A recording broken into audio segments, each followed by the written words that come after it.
Hello everyone. Before we start, make sure to like and subscribe to the channel, and leave a comment with where you're from and what time you're watching. That way, YouTube will keep showing you stories just like this one. Now, let's begin. My sister had just given birth to twins when everything started falling apart. It was a Friday in early March 2024, and I remember being on the phone with her, laughing about how she had not slept in 4 days, when my doorbell rang. I was living alone in a 2-bedroom apartment in Albuquerque, New Mexico, working as a project manager for a construction company. At 34, my life had settled into a comfortable routine. Wake up at 6, hit the gym, work until 5, come home to my golden retriever Murphy, and spend most weekends helping my dad restore his old Chevy truck. Nothing exciting, nothing dangerous, nothing that would ever make me think I needed to look twice at strangers or check my locks more than once. The 2 men standing at my door wore dark suits and carried themselves with that stiff posture you see in movies about government agents. I told my sister I would call her back, and I never did finish that conversation the way I intended. The taller one introduced himself as Special Agent Novak, and his partner, a woman with short gray hair and sharp eyes, was Agent Brennan. They asked if they could come inside, and something about the way Brennan scanned the street behind her made me step aside without asking questions. They sat on my couch, declined water, and then Novak pulled out a folder that would change everything I thought I knew about my own life. He explained that the FBI had been investigating a dark web marketplace, one of those sites where people supposedly hire hitmen, though most of them are scams designed to steal cryptocurrency from desperate or deranged customers. A massive data breach had exposed thousands of requests, and my name had appeared in one of them. Not as the person hiring, Novak clarified, watching my face carefully. As the target. Someone had uploaded photographs of my apartment building, my car, my morning running route through the park 3 blocks away, and had paid nearly $8,000 in Bitcoin to have me killed. I asked them if this was some kind of joke. Novak opened the folder and spread the photographs across my coffee table, and I felt the room tilt sideways. There was my Subaru Outback parked in its usual spot, taken from across the street. There was the entrance to my building, the potted cactus my neighbor keeps by the door clearly visible. There was me, actually me, walking Murphy through Coronado Park, wearing the blue windbreaker I bought last winter. The angle suggested someone had been sitting on one of the benches near the playground, maybe 50 feet away, pointing a phone or camera directly at me while I threw a tennis ball for my dog. The timestamp on that photo was February 12th, less than a month before the agents showed up at my door. I kept staring at my own face in that image, trying to remember that specific morning, trying to recall if I had noticed anyone watching, but I could not remember anything unusual. That was the worst part. Someone had been close enough to capture the stubble on my jaw, and I had walked right past them without a single alarm going off in my head. Agent Brennan asked me if I had any enemies. The question almost made me laugh, because who actually has enemies outside of crime dramas and true crime podcasts? I told her I could not think of anyone who would want me dead. No bitter ex-girlfriends, no business disputes, no family feuds over inheritance or property. My life was aggressively ordinary. Novak then asked if I had ever used the dark web, ever accessed any illegal marketplaces, ever purchased drugs or weapons or anything else through anonymous channels. I told him no, absolutely not, and I meant it. I barely understood how cryptocurrency worked, let alone how to navigate hidden corners of the internet. He nodded slowly, then explained that the account used to place the hit request had been created using my name, my email address, and the last 4 digits of my social security number. Whoever did this had not just wanted me dead, they had wanted it to look like I had somehow ordered the hit on myself, like some elaborate suicide scheme or insurance fraud that made no sense to anyone, least of all me. The agent stayed for almost 2 hours, asking about my coworkers, my neighbors, my family, anyone who might have access to my personal information. They wanted to know about my daily habits, whether I varied my routine, whether I had noticed anyone following me or any strange vehicles parked near my home. I answered everything as best I could, but my mind kept drifting back to those photographs. The person who took them had been patient. They had studied me, learned my schedule, figured out exactly where I would be and when. This was not some random act by a stranger who picked my name out of a phone book.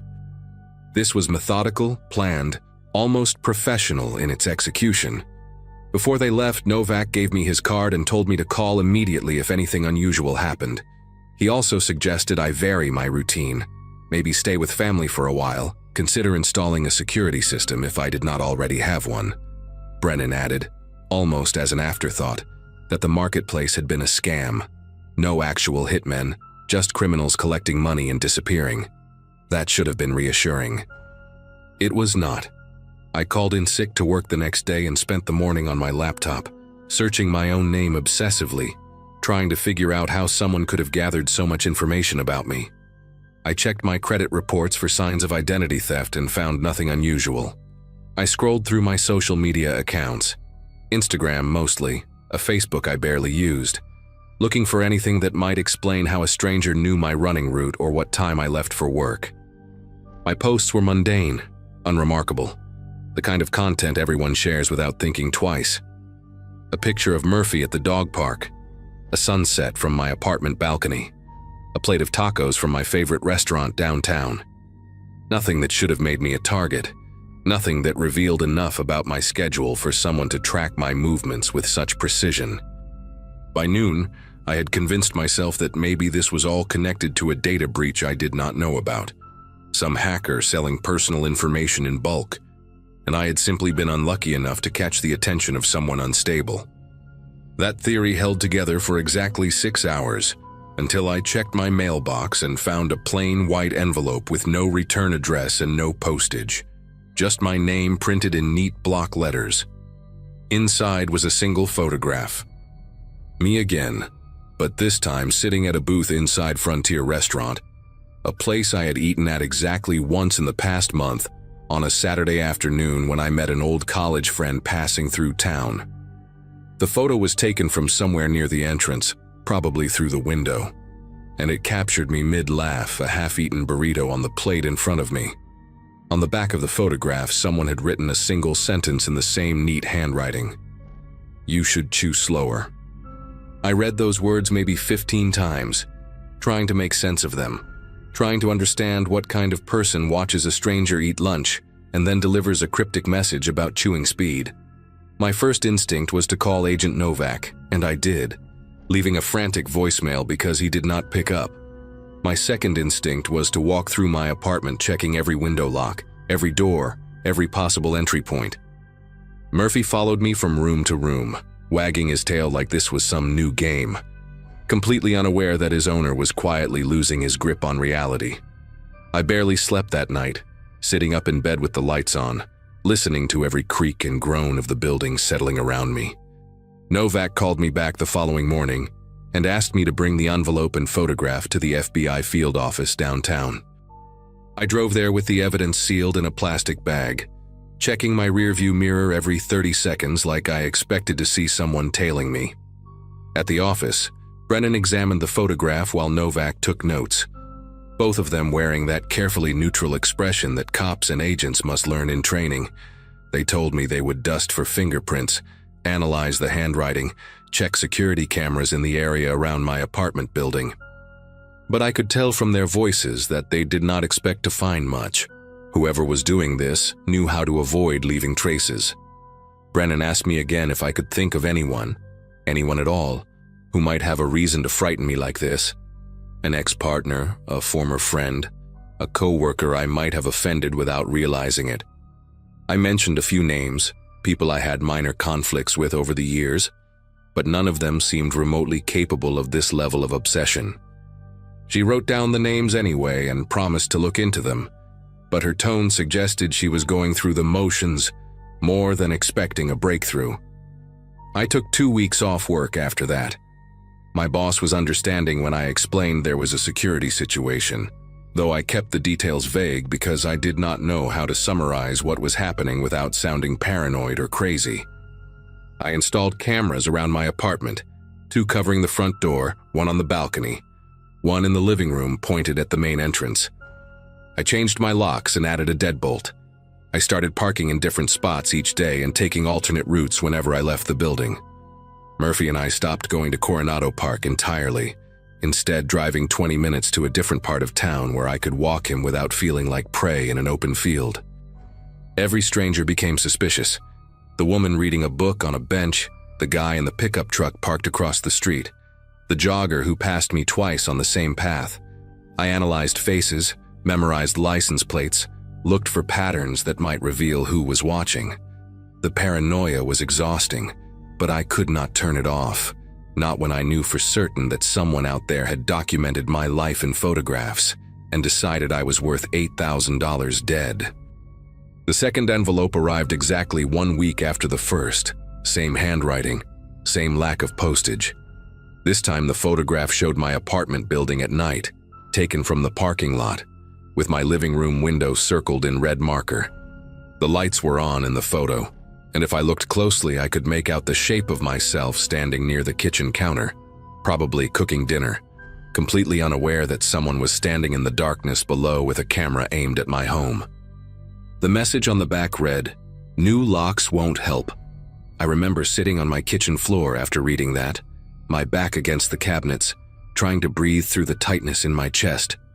This person had been there. They had stood in my parking lot, maybe 100 feet from where I was at that moment, and they knew I had changed my locks. That meant they were still watching, still paying attention to every adjustment I made.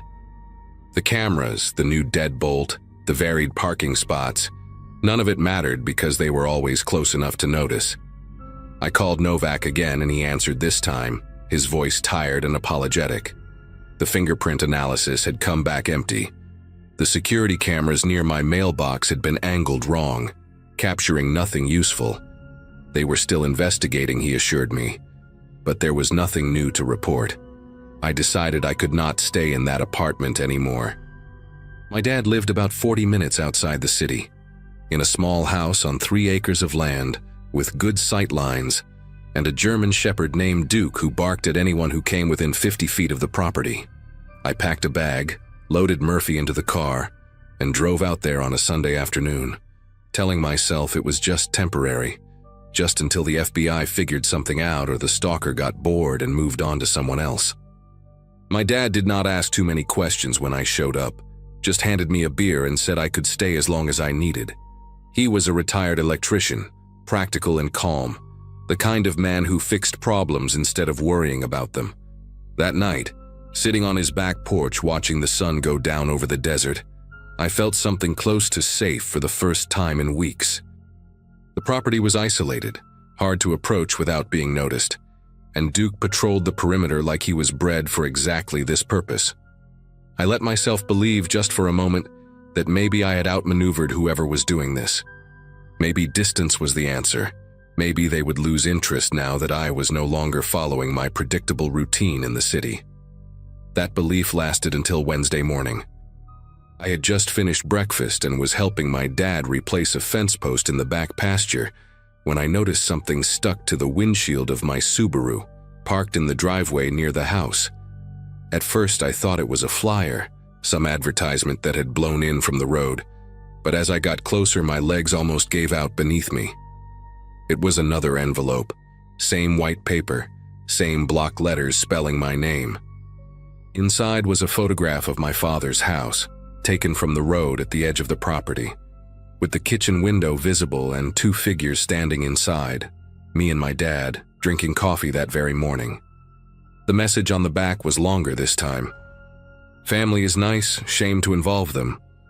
I stood there in the driveway, the desert wind pulling at my shirt, and I understood something with horrible clarity. This person was not going to stop. They had followed me 40 minutes outside the city to a location I had never mentioned to anyone except my sister and my boss. They had found me within days, and now they were threatening my father, a 67-year-old man who had nothing to do with any of this, whose only crime was letting his son hide in his home. I told my dad everything that afternoon. He listened without interrupting, his face growing harder with each detail, And when I finished, he walked to the hall closet and came back with a shotgun I had not seen since I was a teenager. He loaded it calmly and set it by the back door, then called his neighbor, a retired sheriff named Hector who lived about a mile down the road. Hector came over within the hour, listened to the whole story again, and suggested we set up a watch schedule. He had trail cameras on his own property for tracking coyotes and offered to install a few around my dad's land, motion-activated units that would send alerts to his phone whenever anything larger than a jackrabbit moved through the frame. By nightfall, we had 6 cameras positioned along the road and the perimeter fence, covering every angle of approach. Hector also made some calls to friends still working in law enforcement, people who might be able to push the investigation forward in ways the FBI field office had not managed. I felt like I was living inside a siege, my elderly father and his neighbor arming themselves against an invisible enemy who left photographs instead of bullets. The break came 4 days later, and it did not come from the FBI or from Hector's contacts. It came from my sister, Caroline, who called me in a panic because she had received an envelope too. Same handwriting, same block letters, delivered to her home in Denver where she was recovering from giving birth to her twins. The photograph inside showed me standing in my dad's driveway, holding the previous envelope, my face frozen in that moment of realization. But Caroline, being Caroline, did something I had not thought to do. She checked her doorbell camera footage and found a clear image of the person who had placed the envelope in her mailbox. It was a man, average height, wearing a gray hoodie and jeans, his face partially visible as he turned away from the camera.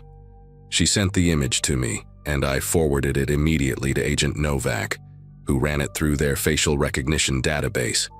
The match came back within 24 hours. His name was Theodore Sills, 41 years old, a former IT contractor who had worked briefly for my construction company almost 3 years earlier. I had never spoken to him directly, had no memory of his face, had probably passed him in the hallway without a second glance. But according to the FBI's investigation, Sills had been fired for accessing employee files without authorization, and somewhere in his twisted mind, he had decided that I was responsible for his termination. They arrested Theodore Sills at his apartment in Las Cruces on a Saturday morning, 2 weeks after my sister captured his face on camera. Inside his home, they found what Novak later described as a shrine. Hundreds of photographs of me printed and pinned to a corkboard, handwritten notes detailing my schedule going back almost 18 months, maps of Albuquerque with my regular locations circled in red, and a journal filled with rambling entries about how I had ruined his career and deserved to suffer. He had never intended to actually kill me, the agents concluded. The dark web hit request was theater, a way to terrify me while maintaining plausible deniability, a game designed by someone who wanted to watch me unravel from a safe distance. Sills was charged with stalking, criminal harassment, identity theft, and making terroristic threats. He is currently awaiting trial, denied bail after a judge determined he posed an ongoing risk. I moved back to my apartment eventually, though I still flinch when I check my mailbox, and I probably always will. My dad kept the trail cameras, says they help him sleep better at night. Caroline installed a security system and taught her husband how to check the footage every evening before bed. We are all different now, more careful, more aware of how easily a stranger can insert themselves into your life without you ever noticing. I still do not understand why Sills chose me specifically, why my face in a hallway 3 years ago sparked something so dark and obsessive in his mind. Some questions do not have answers that make sense. Some people carry damage that the rest of us cannot see until it spills over and stains everyone around them. All I know for certain is that for 3 weeks in the spring of 2024, I learned what it feels like to be hunted by someone who knows everything about you. And I will never take my ordinary, boring, predictable life for granted again.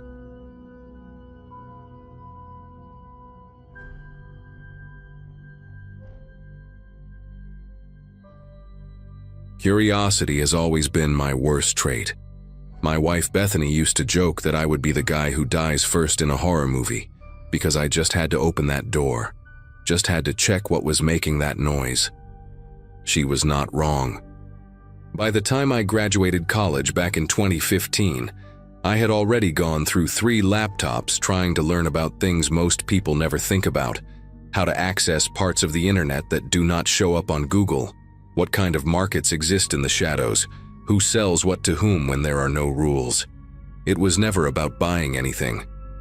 I worked as an IT consultant for a mid-sized insurance company in Milwaukee, made decent money, paid my taxes. But at night, after Bethany went to sleep, I would sit in our spare bedroom with a VPN running and Tor open, just exploring, just looking. That was what I told myself anyway. I was a tourist in someone else's nightmare, and tourists always think they can leave whenever they want.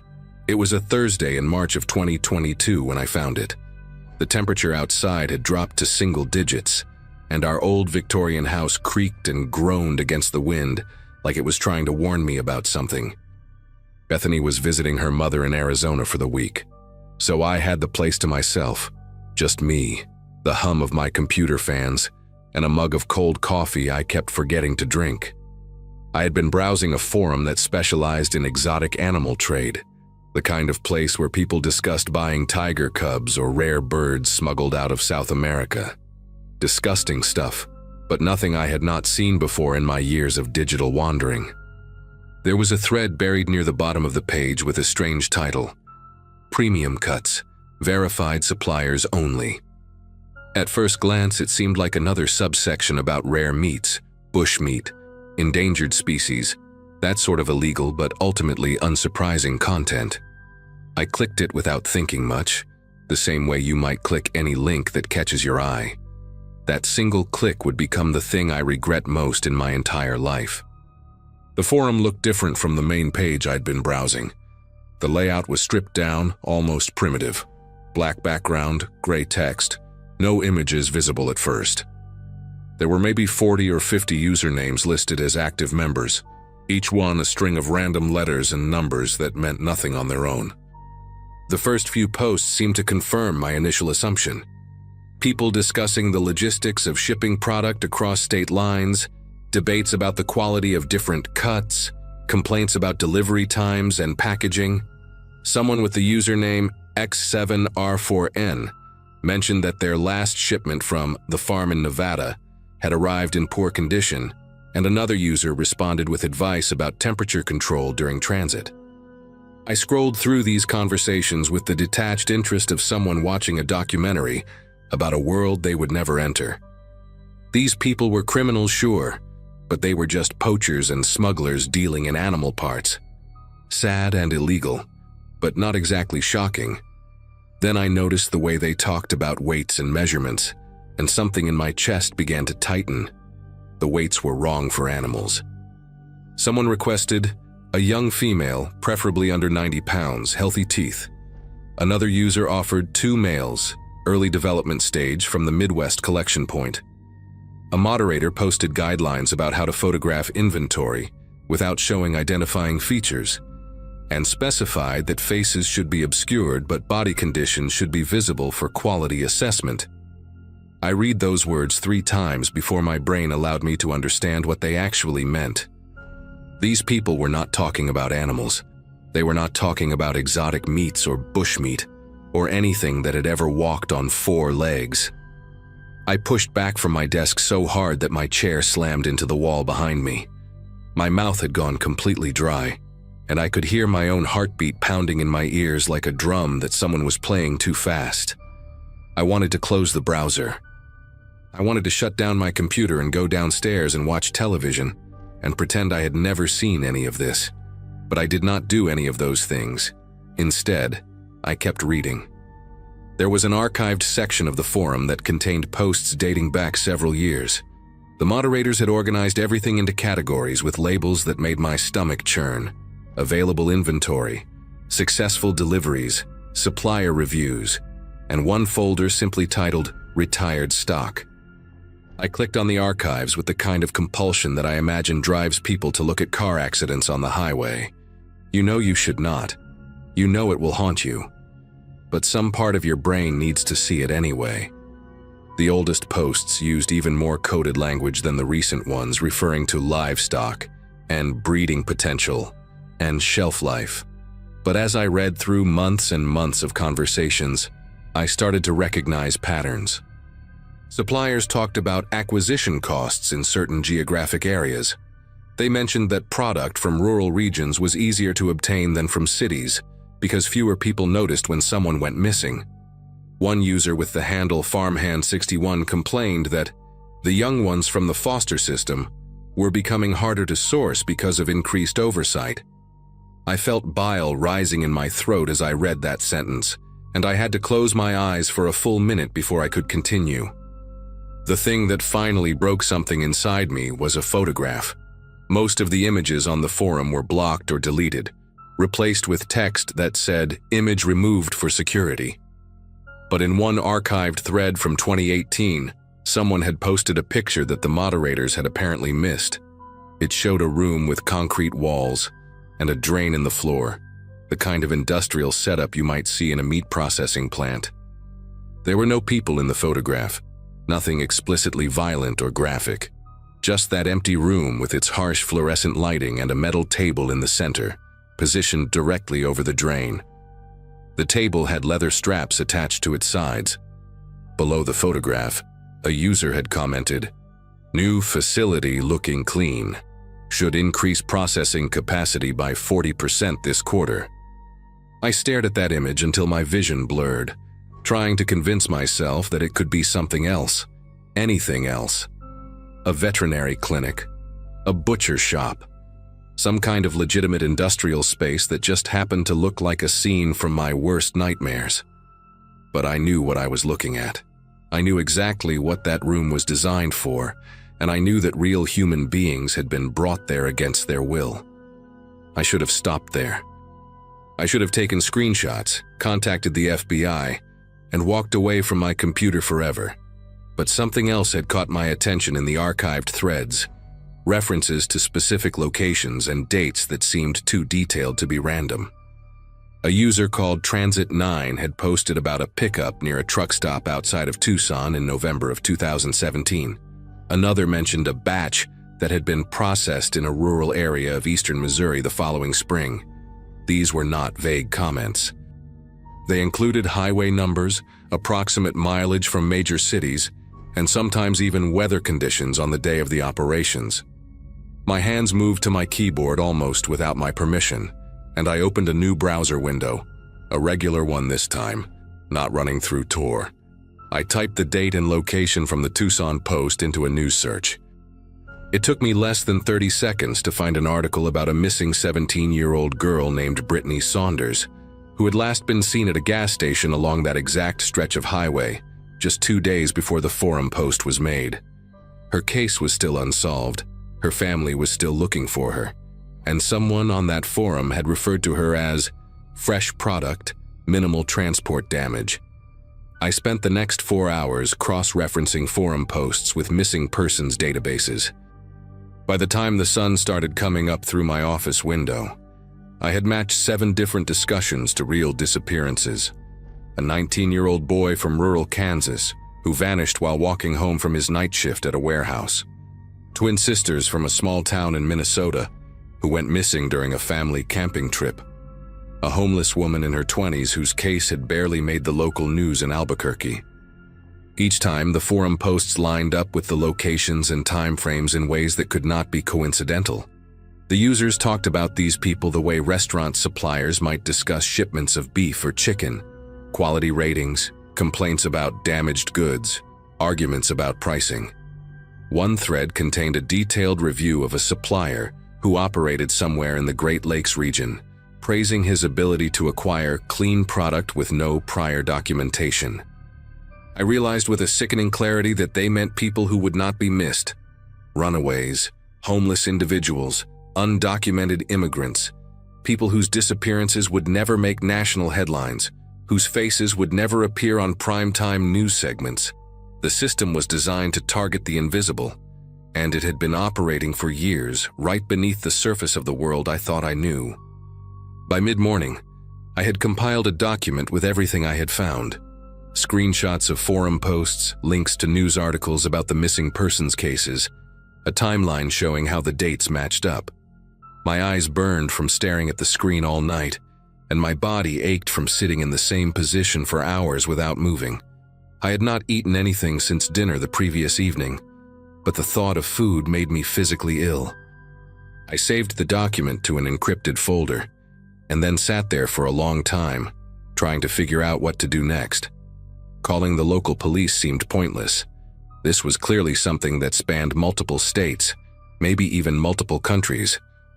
The FBI had a tip line for crimes like this, but I had no idea how to explain what I had found without also explaining how I had found it. Would they take me seriously, or would they treat me as a suspect? I had spent years poking around in corners of the internet where illegal things happened. My browsing history alone could probably get me flagged by a dozen different agencies. But I kept thinking about Brittany Saunders, about her photograph in that news article. A senior portrait with a bright smile and a blue background. The kind of picture that ends up on missing posters and milk cartons.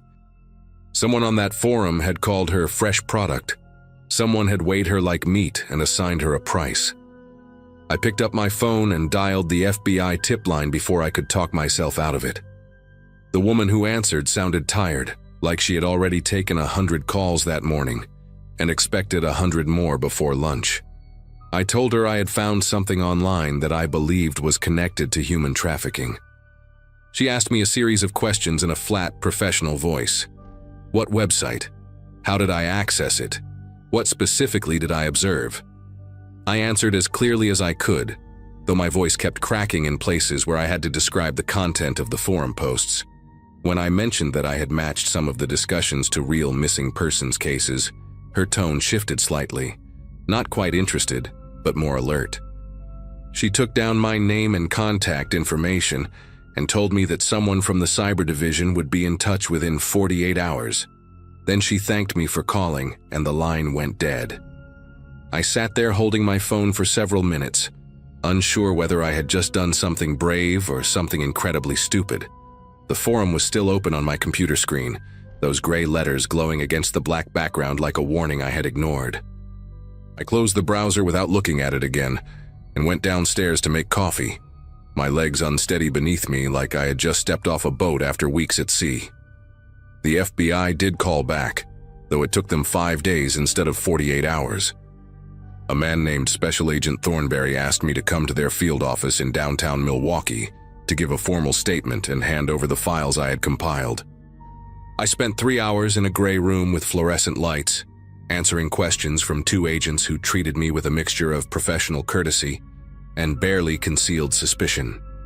They wanted to know how I had accessed the forum, what other dark websites I had visited, whether I had ever purchased anything illegal online. I answered everything truthfully, including the parts that made me look bad. When I finally showed them my document, the matched cases, the timeline, the screenshots, their expressions changed. Agent Thornberry leaned forward and studied my laptop screen for a long time without speaking. His partner, a woman with short gray hair and reading glasses, excused herself from the room and did not come back for almost an hour. When she returned, she told me that some of the information I had found corroborated details from an ongoing investigation that I was not authorized to know about. She could not tell me anything more, but she thanked me for coming forward and said that my materials would be extremely valuable. I left the FBI building feeling hollow, like someone had scooped out my insides and replaced them with cold air. 3 months later, I saw a news story about a federal raid on a compound in rural Nebraska. 17 people were arrested and charged with various crimes related to human trafficking, kidnapping, and conspiracy to commit murder. The article did not mention anything about a forum or the dark web, and it did not reference any of the specific cases I had found in my research. But one of the photographs showed officers escorting a man in handcuffs, whose face was partially obscured by a jacket pulled over his head. Below the image, a caption identified him only as a key figure in the trafficking network believed to have operated across multiple states. I stared at that photograph for a long time, wondering if he was one of the usernames I had seen on the forum, Farmhand 61, or Transit 9, or any of the others who had discussed human beings like cuts of meat. I never found out for certain. The FBI never contacted me again after that initial meeting, and I never tried to access that forum or anything like it ever again. I deleted Tor from my computer, canceled my VPN subscription, and told Bethany that I was done with my late-night explorations of the internet's dark corners. She did not ask why, and I did not offer an explanation. Some things are too heavy to share, even with the person you love most in the world. To this day, I still think about Brittany Saunders and the others whose names I found in those archives.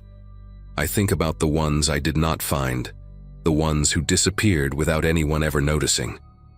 And sometimes, late at night when I cannot sleep, I wonder how many forums like that one are still out there, operating quietly in the shadows while the rest of us scroll through our phones and pretend the world is a safer place than it actually is.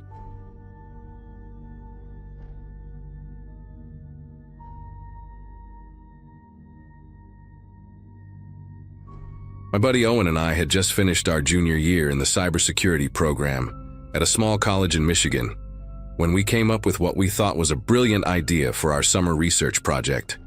We were both 23, way too confident in our own cleverness, and completely obsessed with studying how criminals operated online.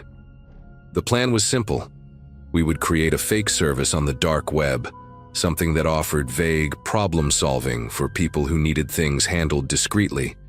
We figured we would attract a bunch of scammers trying to scam us, maybe some curious people poking around, and we could document the whole thing for a paper on criminal psychology and online behavior.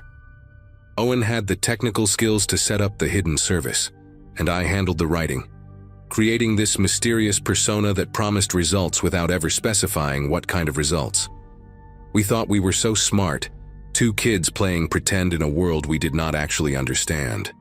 We launched the site on a Saturday morning in June 2023, sitting in Owen's cramped apartment with the blinds closed and energy drinks scattered everywhere. The interface was deliberately minimal, just a black background with white text, a contact form, and a Bitcoin wallet address. We called it The Fixer because it sounded generic enough to attract attention without being too specific. For the first 3 days, nothing happened. We got a couple of spam messages, one guy asking if we sold drugs, and someone who just typed random letters into the form. Owen and I joked about how anticlimactic the whole thing was, how we had built this elaborate trap and caught nothing but bots and teenagers. We were actually considering shutting it down and pivoting to something else when the first real message came through on Tuesday night. I remember Owen calling me over to his laptop, his voice different than usual, and when I read what was on the screen, neither of us said anything for a long time. The message was detailed in a way that made my throat tighten. Someone with the username NeedHelp99 had written 3 paragraphs about a woman named Jennifer Ashworth who lived on Crescent Drive in a town called Millbrook, Pennsylvania. The message included her daily schedule, what time she left for work, what car she drove, a silver Toyota Camry, and the fact that she lived alone with a small dog. The person writing wanted to know our rates for making her go away permanently, and emphasized that payment would not be an issue. They had already sent $500 worth of Bitcoin to our wallet as a show of good faith, asking us to confirm receipt and provide further instructions. Owen and I just stared at each other. This was not some edgy teenager trying to be scary. This was someone who had done research, who had watched this woman, who had real money to spend. The Bitcoin was already sitting in our wallet, and suddenly our little academic experiment felt like a weight pressing down on my chest. We did not sleep that night. Owen wanted to shut everything down immediately, delete the site, abandon the wallet, pretend none of it ever happened. But I kept thinking about Jennifer Ashworth, this random woman in Pennsylvania who had no idea that someone out there wanted her dead badly enough to pay for it. We looked her up, and she was real. I found her on social media in under 5 minutes, a dental hygienist in her early 40s who posted pictures of her garden and her terrier named Biscotti. She had a sister in Philadelphia and liked to comment on local news articles. This was an actual human being with a life, and someone had just paid us money to end it. The weight of that realization was unlike anything I had ever felt. We were not researchers anymore. We were not clever college kids running an experiment. We were two idiots who had stumbled into something genuinely dangerous, and we had no idea what to do next. Owen suggested we just ignore it, let the message sit there unanswered, and maybe the person would give up and move on. But by Wednesday afternoon, 2 more messages had come through, and these were worse. One was from someone asking about a business partner who had allegedly stolen money from them, wanting to know if we could arrange for the guy to have an accident that would look natural. They included the target's home address in suburban Chicago, his gym schedule, and the make and model of his car. The second message was shorter but somehow more disturbing, just a name, an age, 15, and a school address, followed by a question about whether we handled younger problems and how much extra that would cost. I actually had to get up and walk away from the computer after reading that one. I stood in Owen's kitchen with my hands pressed against the counter, trying to breathe normally, trying to process that someone out there was asking us to hurt a child. These were not hypothetical situations or dark fantasies people were typing out for shock value. These were requests with real information, real locations, real people who could be found and verified. By Thursday morning, we had received 11 messages total, and the Bitcoin wallet had grown to almost $3,000 in unsolicited deposits. Owen had not left his apartment in 2 days, and I had barely eaten anything since Tuesday. We kept going back and forth about what to do. Going to the police felt impossible, because we would have to explain that we had created an illegal service on the dark web, even if it was fake, even if we never intended to actually do anything. We could face charges ourselves, expulsion from school, maybe even federal prosecution for soliciting crimes across state lines. But staying silent meant that these people, these real people who wanted real harm done, would just find someone else to do it. Someone who would actually take their money and follow through. I remember sitting on Owen's couch at around 4 in the morning, both of us exhausted and terrified, when another notification popped up, another message, another request, another life that someone wanted erased, and all I could think was that we had opened a door we did not know how to close. Owen finally broke down on Friday. He said we had to tell someone, that he could not carry this anymore, that every time he closed his eyes he saw that 15-year-old kid whose name he had memorized without meaning to. We decided to reach out to one of our professors, a guy named Dr. Whitfield who taught network security and had done consulting work for law enforcement in the past. We figured he might know how to handle this without immediately destroying our lives. I sent him an email asking if we could meet urgently about a research situation that got out of hand, and he responded within an hour, saying to come to his office that afternoon. Walking across campus that day felt surreal. Students were throwing frisbees on the quad, laughing about summer plans, complaining about the heat. And there we were, carrying screenshots of murder requests in a folder, about to confess that we had accidentally built a marketplace for violence. I kept looking at people's faces and wondering how many of them had dark thoughts they never acted on, and how many were like the people messaging us, just waiting for the right opportunity. Dr. Whitfield listened to everything without interrupting. We showed him the messages, the wallet balance, the details people had provided about their intended victims. When we finished, he sat back in his chair and rubbed his face with both hands, and for a long moment he did not say anything. Then he told us something I will never forget. He said that what we had stumbled into was not unusual, that the dark web was full of services exactly like the one we had created, and that law enforcement knew most of them were scams or honeypots. But the people sending those messages did not know that. To them, our fake service was real, and their intentions were real, and the money they sent was real. He said we had 2 options: shut everything down and hope nothing came of it, or work with him to hand the information over to the FBI through proper channels that might protect our identities. He could not promise anything, but he knew people who handled these cases. Owen and I looked at each other, and for the first time in days, I felt like maybe there was a way out of this nightmare. We agreed to let Whitfield make the calls. He told us to keep the site running for now, to not respond to any messages, and to document everything that came in. The FBI would want as much data as possible, and shutting down prematurely could spook the people who had already made contact. That weekend was the longest of my life. I went back to my own apartment, but I could not stop checking my phone, waiting for updates from Owen about new messages. They kept coming. A woman in Texas wanting her ex-husband dealt with before their custody hearing. A guy in Minnesota asking about pricing for surveillance and intimidation of a co-worker. Someone offering $10,000 for a clean job on a landlord who was trying to evict them. Each message was a window into a life I never wanted to see, a person who had decided that violence was a reasonable solution to their problems. I started having trouble distinguishing between sleep and waking because the same thoughts cycled through my head constantly. How many of these people would actually go through with something if they found a real service? How many already had? On Monday, Whitfield called us back to his office and introduced us to 2 federal agents who had driven up from Detroit.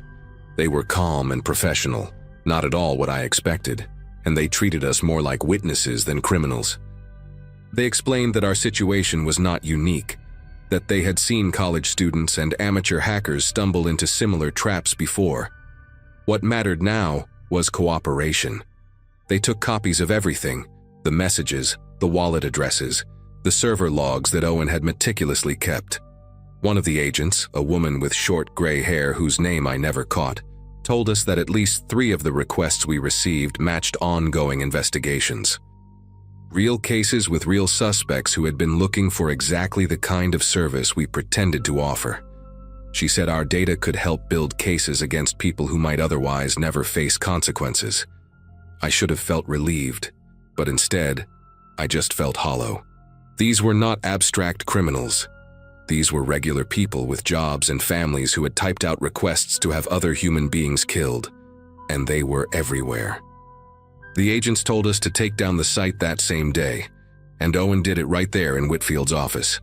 I watched him type the commands, watched the server go dark, and felt nothing close to closure. We were told not to discuss the case with anyone, that we might be called as witnesses if any prosecutions moved forward, and that our identities would be protected as much as possible. They thanked us for coming forward and said we had done the right thing, but those words felt empty. We had not done the right thing. We had done a stupid, reckless thing that happened to produce useful information by accident. The agents left.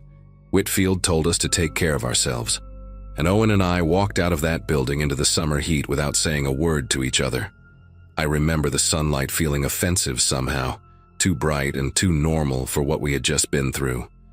We parted ways at the edge of campus, and I did not see Owen again for almost 2 weeks. Neither of us knew how to talk about it. That was over a year ago now. I finished my degree, got a job at a small IT firm, and moved to a different state. Owen and I text sometimes, but we never bring up that summer. The FBI contacted me once, about 6 months after everything happened, to let me know that 2 arrests had been made in connection with information we provided. They did not give me details, just said that our cooperation had helped. I should feel good about that, I guess, but mostly I just feel different. I look at people differently now. The guy behind me in line at the grocery store, the woman walking her dog past my apartment, the co-worker who complains about his divorce every day at lunch. I wonder which of them has thought about crossing a line they can never come back from. I wonder how many people out there right now are typing messages into dark corners of the internet, looking for someone to solve their problems permanently. We ran that site for less than a week, and we received over 30 requests. 30 people willing to pay money to have someone hurt or killed, and that was just our tiny fake operation in one small corner of the web. I do not sleep well anymore. I probably never will again.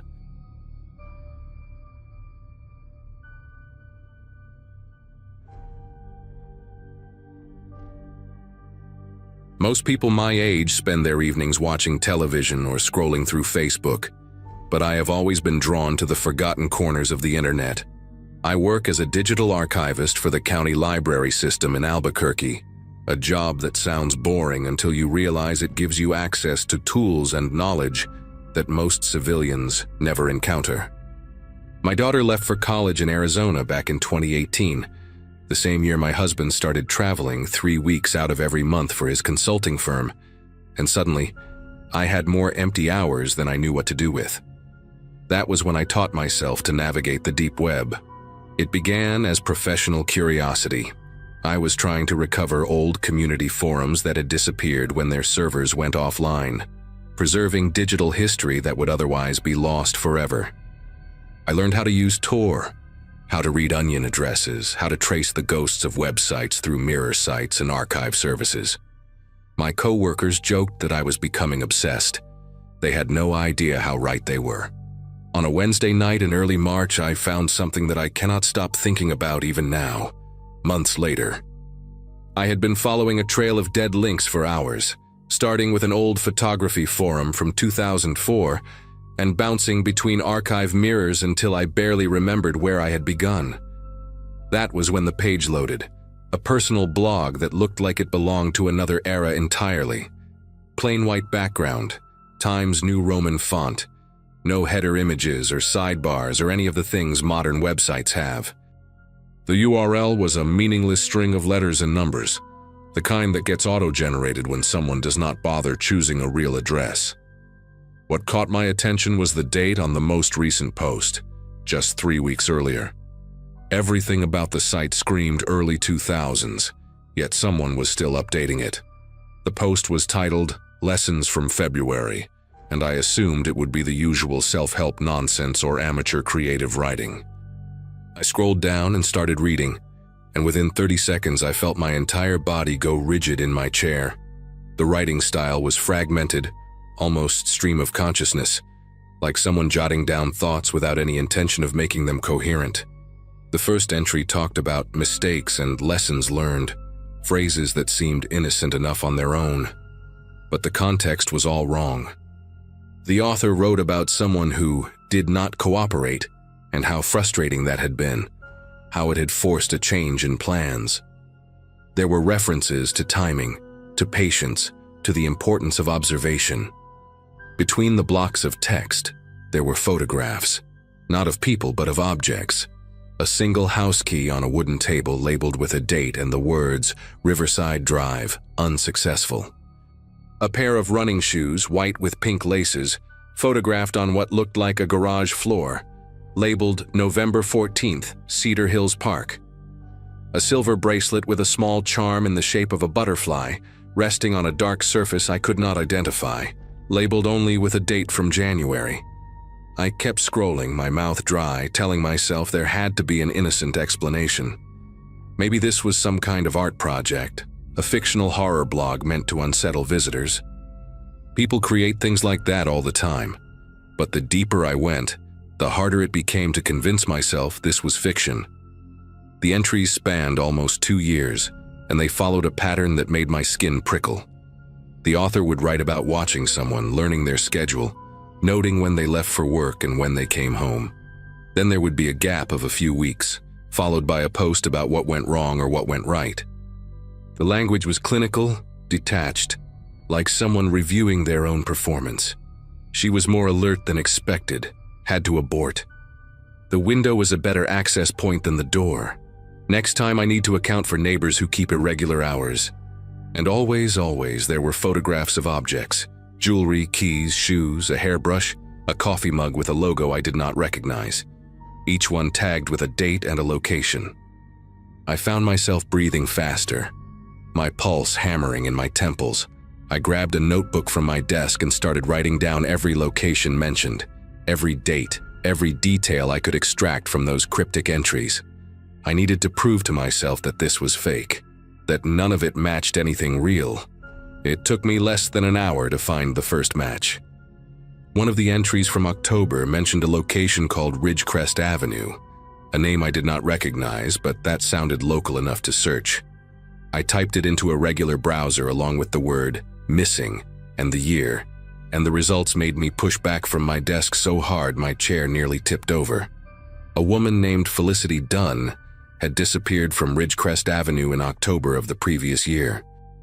She was 26 years old, a veterinary technician, last seen leaving her apartment complex around 7 in the morning. Her car was found parked at a trailhead 15 miles outside of town, but she was never located. The case was still open. I pulled up every news article I could find about her, scanning for details, and then I went back to the blog and read that October entry again. The author mentioned watching someone who walked a small dog every evening, someone who kept her blinds open, someone who drove a dark blue sedan. Felicity Dunn owned a Chihuahua mix named Peanut. She lived in a ground floor unit. Her missing person flyer showed her standing next to a navy blue Mazda. I sat in my chair, unable to move, reading those two sources side by side until the words blurred together. I wanted to believe it was coincidence. Ridgecrest Avenue is not an uncommon street name, and plenty of young women have small dogs and dark sedans. But something in my gut knew better. I went back to the blog and found the photograph attached to that October entry. A single silver stud earring shaped like a tiny star, resting on what looked like concrete. I searched for more images of Felicity Dunn and found an Instagram account her family had kept public as part of the search efforts. In photo after photo, she wore the same small silver stars in her ears. They had been a gift from her grandmother, according to one of the caption. I closed my laptop and sat in the dark for a long time, listening to the hum of the refrigerator down the hall, trying to process what I had just found. Either I had stumbled onto the personal journal of someone who was fantasizing about crimes he had read about in the news, or I had found something much worse. A record. A trophy case. The private documentation of someone who was actively hunting people in my city and getting away with it. I did not sleep that night. I made coffee at 2 in the morning and sat at my kitchen table with my notebook, going through every entry on the blog and cross-referencing each location and date with local news archives. By sunrise, I had found 3 more potential matches. A woman named Iris Calloway, who vanished from a neighborhood called Sunset Terrace in August. The blog mentioned that same area and described someone who moved too quickly and noticed things she should not have noticed. A college student named Brooke Ellison who disappeared from near the university campus in December. Her backpack found abandoned in an alley behind a coffee shop. The blog had an entry from that same week about a near miss and the difficulty of working in areas with too many witnesses. And most disturbingly, a Jane Doe case from the previous spring. A body discovered in an arroyo on the outskirts of the city, never identified. The blog entry from that period talked about finishing what was started and included a photograph of a thin gold necklace with a broken clasp. Each connection I found made me feel more certain and more terrified. This was not fiction. This was not a game. Someone was documenting their crimes in a hidden corner of the internet, and I had found it by accident. The entry that finally pushed me to action was dated just 6 weeks before I discovered the site. It mentioned a location I recognized immediately, Lomas Boulevard, less than 3 miles from my own house. The author wrote about a new subject, someone they had been watching for several weeks, someone whose patterns were predictable and whose building had poor security. There was a photograph of a keychain, a small leather strap with a brass initial charm, the letter K, and a note about how easy it had been to make a copy while the subject was distracted at a laundromat. I searched for recent missing persons reports from that area and found nothing, which should have been a relief but instead filled me with dread. The blog entry was recent. The author was still watching. Whoever owned that keychain might still be alive, still going about their daily routine, completely unaware that someone had copied their key and was waiting for the right moment. I could not just sit on this information. I could not go back to my normal life and pretend I had never seen any of it, but I also had no idea what to do next, or who would even believe me. I called the Albuquerque Police Department that same morning, my voice shaking as I tried to explain what I had found. The woman who answered transferred me twice before I finally reached a detective in the missing persons unit, a man named Sergeant Orozco, who listened patiently while I stumbled through my story. I told him about the blog, about the photographs of personal items, about the locations and dates that matched open cases. I gave him the names: Felicity Dunn, Iris Calloway, Brooke Ellison. I described the entry about Lomas Boulevard and the copied key. When he finished, there was a long pause on the other end of the line. Sergeant Orozco asked me how I had found this website, and I explained about my work, about the deep web, about following dead links through archive services. He asked if I had saved any of the content, and my heart sank because I had not. I had been so focused on researching the connections that I never thought to take screenshots or download the pages. He gave me his email address and asked me to send him the URL so their digital forensics team could take a look. I thanked him and hung up, already opening my laptop to retrieve the address from my browser history. The site was gone. I clicked through my history, found the exact link I had followed the night before, and watched it load into nothing but a blank page with an error message. Connection refused. I tried again, cleared my cache, restarted Tor, used a different browser. Nothing worked. The blog had vanished completely, as if it had never existed at all. I sat there staring at the error message, feeling a cold weight settle in my stomach. Whoever ran that site had either taken it down on their own or had some way of knowing when they were being watched. I emailed Sergeant Orozco anyway, sending him the URL and explaining that the page was no longer accessible. I attached my handwritten notes, everything I had documented during my sleepless night, every name and date and location I had connected. His response came 3 hours later. A polite thank you for my concern, a note that the digital forensics team had been unable to locate any content at the address I provided, and a suggestion that I might have encountered a hoax or an elaborate piece of horror fiction designed to seem realistic. He said they would keep my notes on file, but there was nothing actionable without evidence. I read that email 4 times, each time feeling more sick than before. For the next 2 weeks, I became obsessed with finding the site again. I spent every free moment retracing my steps through the deep web, following every dead link I could remember, searching for any fragment of the blog that might have been cached or mirrored somewhere. I found nothing. It was like chasing smoke. Meanwhile, I kept checking the local news, dreading the moment when a new missing person report would appear, when another woman would vanish from Lomas Boulevard or somewhere nearby. I thought about the keychain with the letter K, about the person who owned it, about the copied key sitting in some predator's pocket.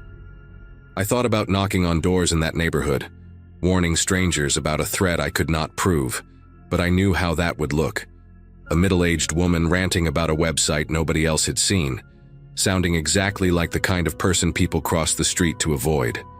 My husband came home from one of his trips and found me sitting in the dark at 3 a.m, laptop open, eyes red from exhaustion. He asked me what was wrong and I tried to explain, but the words came out scattered and paranoid. He held my hand and told me I needed to step away from the computer, that I was scaring him. Maybe he was right. Maybe I was losing perspective. But I could not shake the knowledge of what I had seen. The news broke on a Sunday morning in late April. A woman named Kendra Vogel had been reported missing from her apartment on Lomas Boulevard. She was 31 years old, a physical therapist last seen by a coworker on Friday evening. Her door showed no signs of forced entry. Her car was still in the parking lot.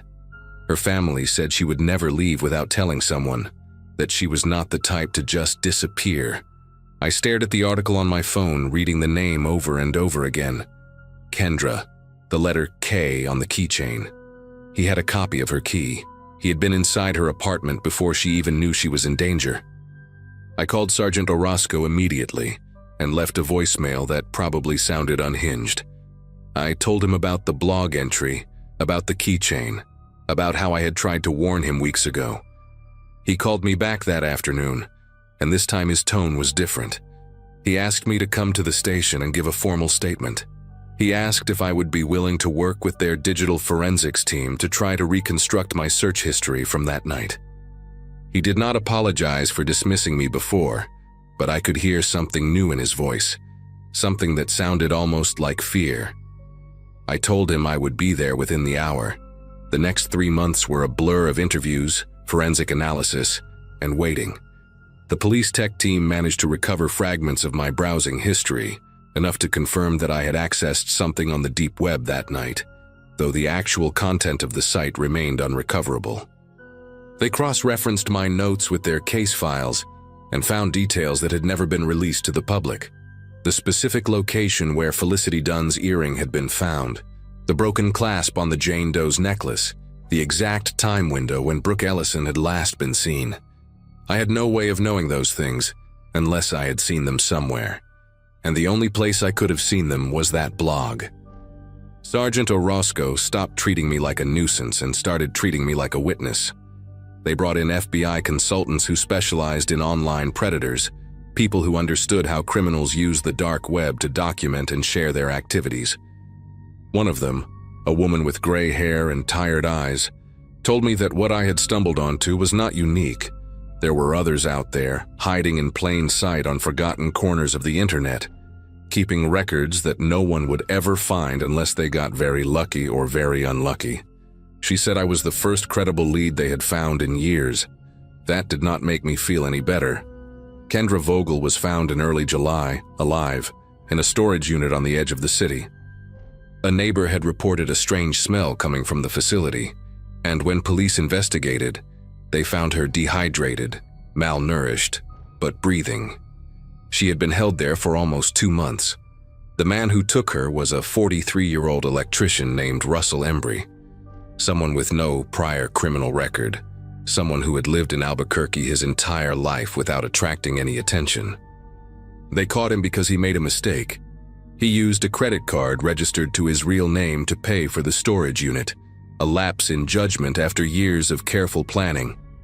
When they searched his house, they found a laptop with an encrypted partition containing hundreds of photographs, journal entries, and detailed notes about women he had watched, approached, and in some cases taken. The blog I had found was just one of several he maintained, rotating between addresses, deleting and recreating them whenever he sensed scrutiny. He had been doing this for over a decade. Felicity Dunn, Iris Calloway, Brooke Ellison. They found evidence connected to all of them. Some of them they found remains. I try not to think about that part too much. Russell Embry is currently awaiting trial on multiple counts of kidnapping, assault, and murder. The prosecutors say it will take years to work through all the evidence, to identify every victim, to build cases strong enough to ensure he never sees the outside of a prison again. Kendra Vogel survived, but from what I have heard, she moved out of state and does not speak to anyone about what happened to her during those 2 months. I understand that. Some experiences change you in ways that words cannot capture. I still work at the library, still spend my evenings cataloging old documents and preserving digital history, but I do not explore the deep web anymore. I cannot bring myself to open Tor or follow dead links or wonder what might be hiding just beyond the reach of normal search engines.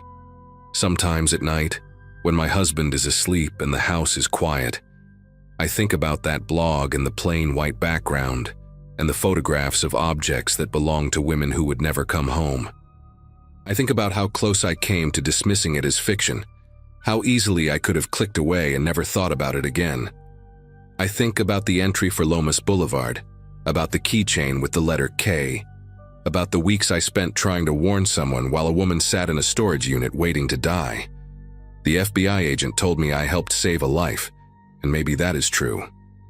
But I also know that I found that site by accident, that Russell Embry had been operating for over 10 years before anyone stumbled onto his records, and that there are others out there just like him, patient, careful, invisible, keeping their own journals in the forgotten corners of the internet, waiting for someone to make a mistake.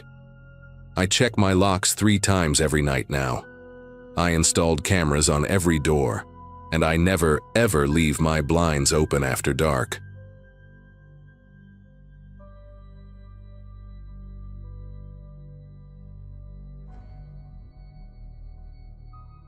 Friday nights alone used to feel like a luxury. Ben, my husband, was away at a work conference until Sunday, and I had the whole house to myself at the end of Oakdale Drive, a quiet cul-de-sac in a small Michigan town where the most exciting thing that happens is someone getting a new mailbox. I had finished my shows, scrolled through every app on my phone, and was on my second glass of Cabernet when I remembered something my coworker Stephanie mentioned during lunch that week. Her brother had apparently been exploring the deep web and found some disturbing forums there. She made it sound like this forbidden corner of the internet that regular people never see. I got my laptop, started searching for tutorials, and after about an hour I managed to download a Tor browser and figure out how it worked. Most of the links I clicked were garbage, broken pages, stuff in languages I could not read. But then I found this one forum that loaded perfectly, and I wished to God it had been broken too. The forum looked ancient, like something from the early 2000s, with a dark background and plain white text. No fancy graphics, no logos, just threads and usernames that were random strings of numbers and letters.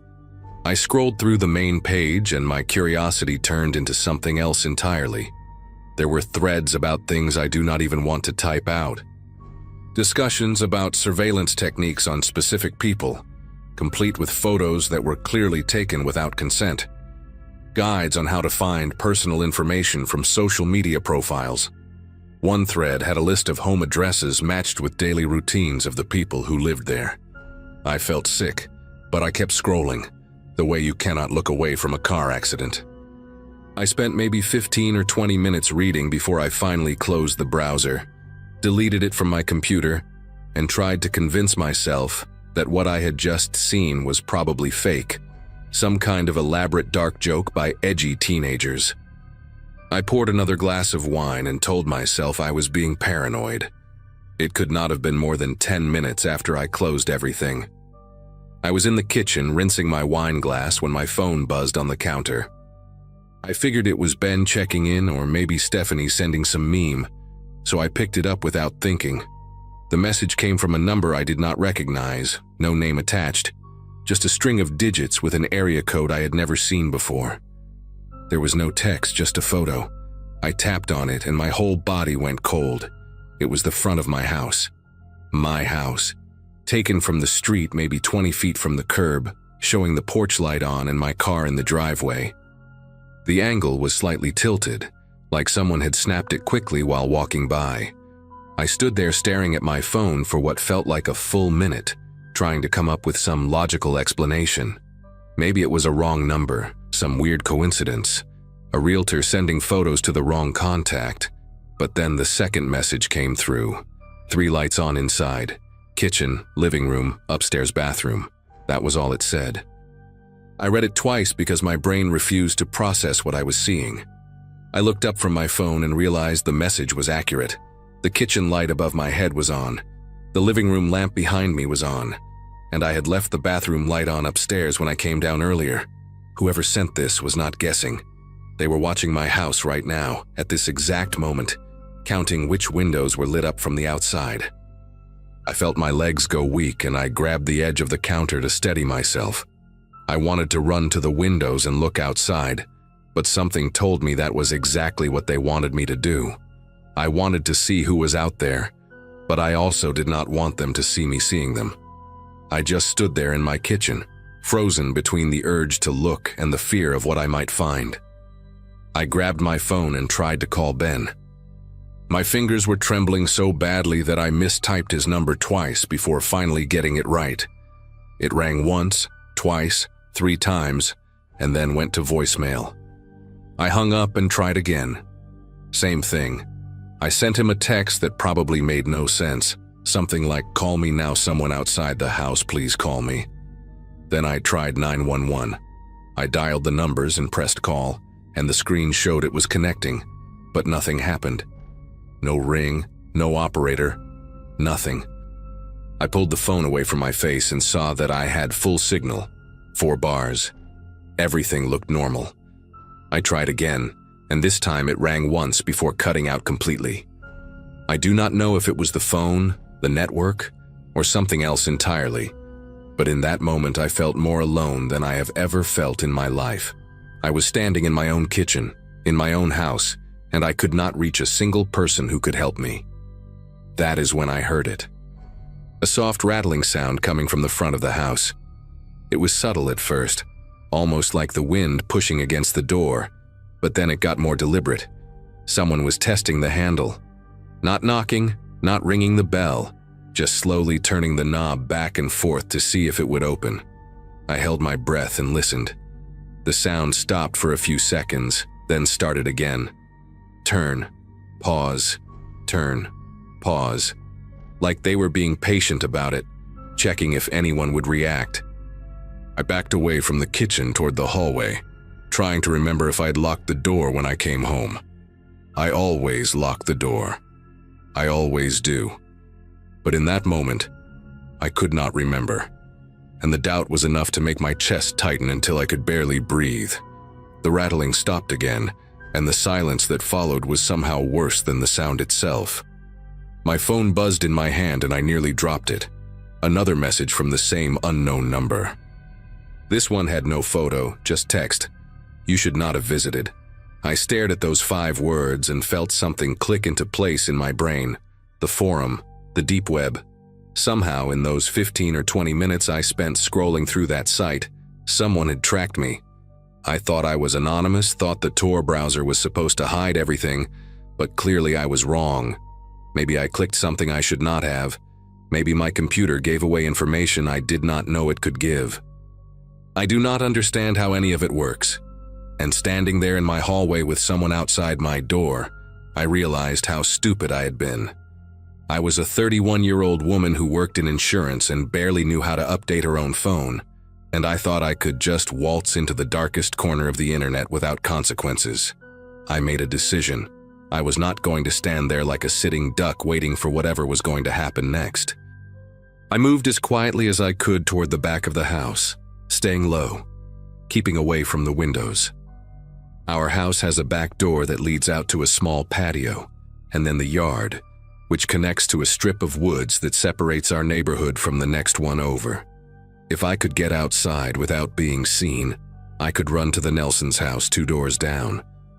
They were an older couple, retired, and I knew they were home because I had seen their living room light on earlier. I reached the back door and put my hand on the lock. It was a sliding glass door, the kind that makes noise no matter how careful you are. I took a breath and started to slide it open, just an inch at first, then a little more. The cold night air hit my face and I was about to step out when my phone buzzed again. The message was a photo, my back patio, taken from somewhere in the yard, maybe near the tree line, showing the sliding glass door I was standing behind. I could see my own silhouette in the image, backlit by the hallway light, my hand on the door frame. The photo had been taken seconds ago. I slammed the door shut and locked it, then stumbled backward and fell against the kitchen island. They were not just at the front of the house, they were everywhere. Watching the front, watching the back, taking photos and sending them to me like some kind of sick game. I crawled across the kitchen floor until I was in the corner between the refrigerator and the wall, the only spot in the house where no window could see me. I pulled my knees up to my chest and sat there shaking, my phone clutched in both hands. I tried 911 again. This time it connected. A woman's voice answered, calm and professional, asking what my emergency was. I started talking so fast I could barely get the words out. I told her someone was outside my house, that they were sending me photos, that they had been trying the door. She asked for my address and I gave it to her, my voice cracking on every syllable. She told me to stay on the line, that she was dispatching a unit to my location, that officers would be there in approximately 8 minutes. 8 minutes. Sounds like nothing when you say it out loud, but when you are sitting on your kitchen floor with strangers circling your house, 8 minutes feels like 8 hours. I stayed in that corner, pressed against the cold tile, listening to every creak and groan the house made. The dispatcher kept talking to me, asking if I could hear anything, if anyone was trying to get in. I told her about the front door, about the rattling. She told me to stay away from the doors and windows, to keep the lights on so the officers could identify the house. I remember thinking that the lights were exactly what had given me away in the first place, but I did not argue. I just sat there and waited, counting the seconds in my head. The police arrived in 7 minutes, not 8. I heard the sirens first, distant and getting closer, and then the flash of red and blue lights through the kitchen window. 2 patrol cars pulled up in front of the house and 4 officers got out. I stayed on the line with the dispatcher until one of them knocked on the front door and announced himself. I got up on shaky legs and walked to the door, checked through the peephole to make sure it was really a uniform, and opened it. The officer was a tall guy, maybe in his 40s, with a calm face that made me feel like everything was going to be okay. I told him what happened, showed him the messages on my phone, pointed toward the backyard where the last photo had been taken. 2 of the officers went around the side of the house with flashlights, while the other 2 stayed with me. I watched their lights sweep across the yard through the trees along the fence line. After about 10 minutes, they came back. They had not found anyone. No footprints in the soft ground near the tree line. No signs that anyone had been standing there. Nothing. The officer who stayed with me, his name tag said Briggs, told me that whoever had been out there must have left when they heard the sirens. He said these things sometimes happen, that there are people who get a thrill out of scaring others, and that the connection to the forum I visited was probably not a coincidence. He explained that some of those sites have ways of tracking visitors that most people do not know about, scripts that can pull your IP address even through a VPN if you are not careful. He asked if I had clicked on anything, downloaded anything, and I told him I did not think so, but I was not sure. He took down all the information, made copies of the messages and photos from my phone, and told me they would look into it. He also suggested I stay somewhere else for the night, maybe with a friend or family member, just to be safe. I called Ben again, and this time he picked up. I could barely explain what happened without crying. He said he would leave the conference first thing in the morning and drive straight home. I spent that night at the Nelsons' house, sitting in their guest room with the lights on, unable to sleep.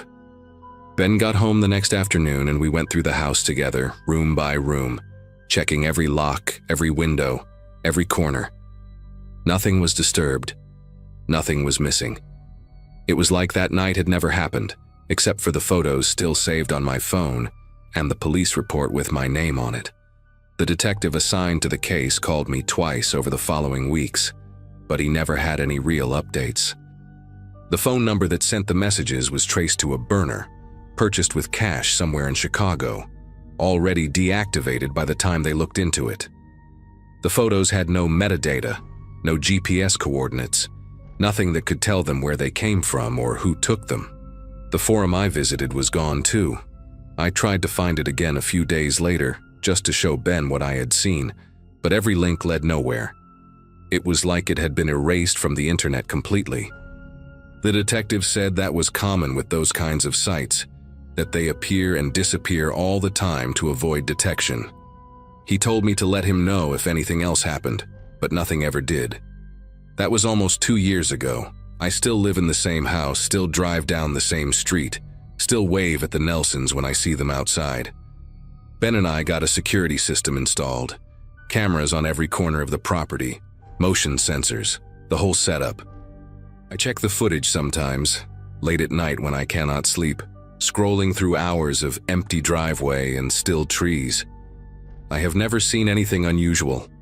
No figures standing at the edge of the yard, no shadows moving where they should not be.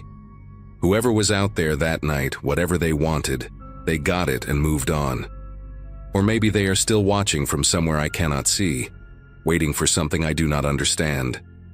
I do not know which possibility scares me more. What I do know is that I will never visit a site like that again, and I will never forget how it felt to see my own silhouette in a photo I did not take. Some doors, once you open them, you cannot close. You just have to hope that whatever came through decides to leave on its own.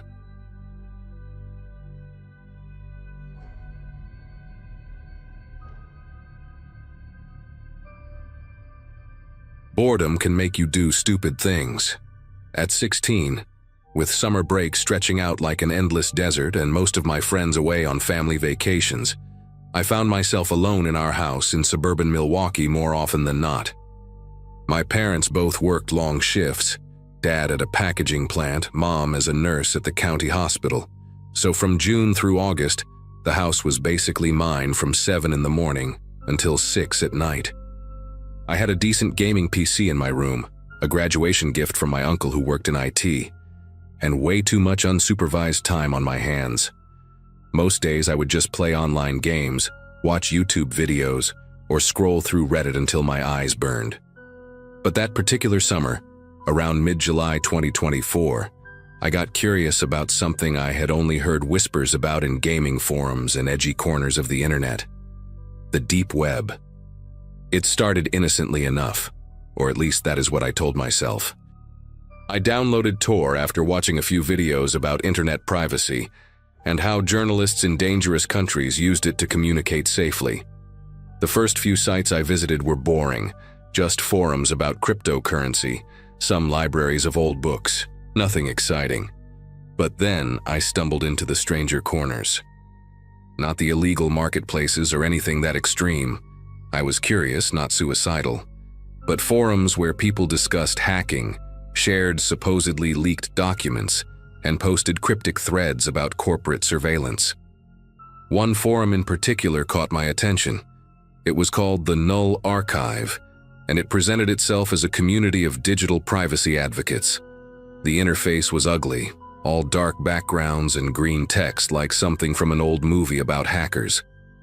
I created an account with a fake email and a username I thought was clever at the time: ShadowBite16. I lurked for a few days, reading threads, never posting anything. I figured as long as I did not interact, I was safe. I could not have been more wrong. About 3 weeks into my little exploration phase, I got a private message. The notification icon turned red while I was scrolling through a thread about VPN vulnerabilities, and my first thought was that it must be some kind of automated welcome message or spam. The username that sent it was adminnull7, and the message itself was short, almost casual in tone. It just said, "You should be more careful, ShadowBite. Your OPSEC is terrible. Check your downloads folder." I remember staring at those words for a full minute, trying to convince myself it was a prank, some kind of hazing ritual the forum did to new members. But something in my gut told me to actually check. I minimized Tor and opened my downloads folder, and there it was.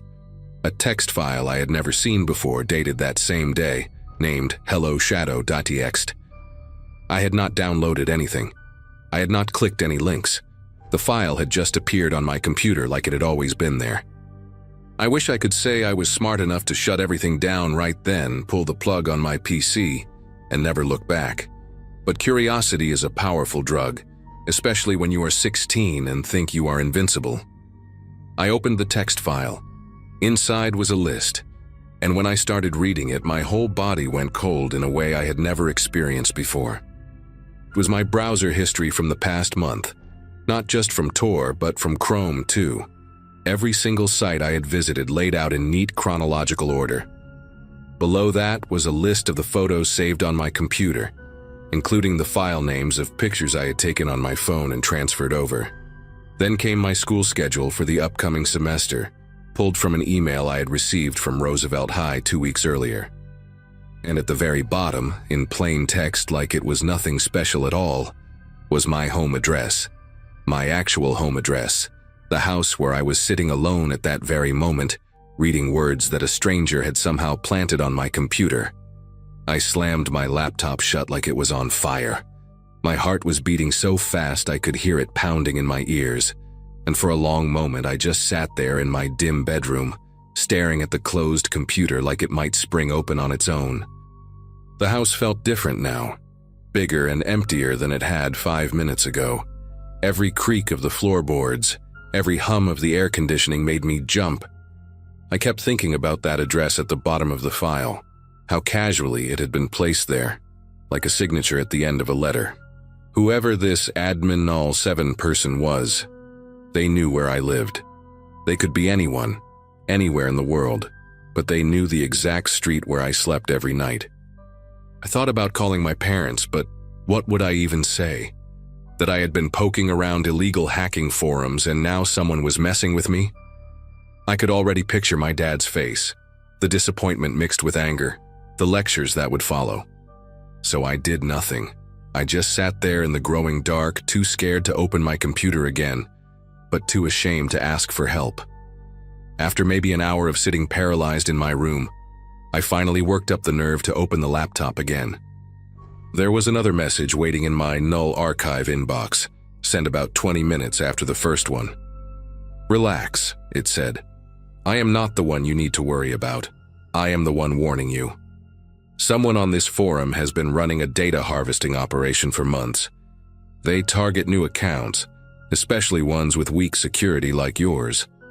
Your device was compromised the moment you created your account. Keylogger, remote access, the whole package. I am an admin here, and I have seen what happens to people who ignore this. Delete your account, wipe your hard drive, and pray they have not already sold your information. This is not a joke." There was a second file attached to this message, and against every instinct screaming at me to stop, I downloaded it. It was a screenshot of a conversation in some other chat platform I did not recognize, all in a language that looked like Russian. But in the middle of the conversation, highlighted in yellow, was my username, ShadowBite16, followed by a dollar amount, $200. Someone was selling access to my computer, my files, my life, for $200. The next few hours were a blur of panic and frantic Googling. I searched for what to do if your computer has a keylogger, how to tell if someone has remote access to your PC, what happens when your personal information gets sold online. The answers I found only made things worse. Keyloggers could capture every password I had ever typed, my email, my social media, the Amazon account I used to buy video games with a prepaid card. Remote access meant someone could turn on my webcam without the light coming on, could watch me sitting in my room without me ever knowing. And once your data was sold, there was no taking it back. It could be copied, shared, resold 100 times over, passed around like trading cards among people who made their living exploiting strangers. I thought about all the things saved on my computer, family photos from vacations, pictures of my little sister's birthday party last year, screenshots of conversations with friends. Nothing illegal, nothing even embarrassing really, but all of it suddenly felt exposed, violated, like someone had gone through my dresser drawers and touched everything I owned. I unplugged my webcam with trembling fingers and put a piece of electrical tape over the built-in camera on my laptop for good measure. Around 9 that night, my phone buzzed with a text from a number I did not recognize. The message contained nothing but a photo, a picture of my house taken from across the street, the living room windows glowing yellow in the summer darkness. I could see the silhouette of our couch through the curtains, the flickering blue light of the TV my dad must have left on that morning. Below the image was a single line of text. "Nice place. You should really close your blinds at night." I dropped the phone like it had burned me. For a moment I could not breathe, could not think, could not do anything but stand frozen in the middle of my bedroom with every light suddenly feeling too bright and every shadow too deep. Someone was outside. Someone had been standing across the street from my house taking pictures, and now they wanted me to know it. This was not some faceless hacker on the other side of the world anymore. This was someone close enough to see my living room, someone who knew I was home alone, and wanted me to understand just how vulnerable I really was. I ran through the house closing every blind, locking every door, checking every window twice. My hands would not stop shaking as I pulled the curtains shut in the living room, and I kept imagining eyes watching me from the darkness outside, tracking my movements through the gaps in the fabric. When I finished, I sat on the kitchen floor with my back against the refrigerator, knees pulled up to my chest, phone clutched in my sweaty palm. I wanted to call my parents so badly it hurt, but the shame was like a physical weight pressing down on my chest. How could I explain this? How could I tell them that their son had been stupid enough to wander into corners of the internet he had no business visiting, and now someone was stalking him because of it? I thought about calling the police, but what would I even report? Someone took a picture of my house? Someone sent me a text message? I could already hear how ridiculous it would sound, could already see the skeptical look on some officer's face as I tried to explain the deep web and keyloggers. And data harvesting to someone who probably still used their birthday as a password. So I just sat there on the cold tile floor, watching the minutes tick by on the microwave clock, waiting for my parents to come home and trying not to cry. My mom walked through the door around 10:30, and the relief I felt at the sound of her keys in the lock was so overwhelming that I almost broke down right there in the kitchen. But I held it together, told her I was just getting a late snack, tried to make my voice sound normal, even though it felt like my throat was filled with sand. She looked tired from her shift and did not seem to notice anything wrong, just kissed the top of my head and went upstairs to shower. Dad came home about an hour later, and by then I had retreated to my room, lying in bed with the lights off, staring at the ceiling and jumping at every sound. I did not sleep that night. Every time I started to drift off, my phone would light up with another message from that unknown number. Sometimes just a single emoji, a smiley face or a waving hand. Sometimes a few words like, "Still awake?" or "Try to get some rest, big day tomorrow." They knew I was not sleeping. They knew I was lying there in the dark, terrified, and they were enjoying it. By the time the sun started coming up, I'd received 17 messages, and each one felt like a finger poking at an open wound, reminding me that there was nowhere I could hide. The next morning, I made a decision. I was too exhausted and too scared to keep carrying this alone, and the messages had made one thing very clear. Whoever was doing this was not going to stop on their own. I waited until my dad was drinking his coffee at the kitchen table, my mom already gone for an early shift, and I sat down across from him and told him everything.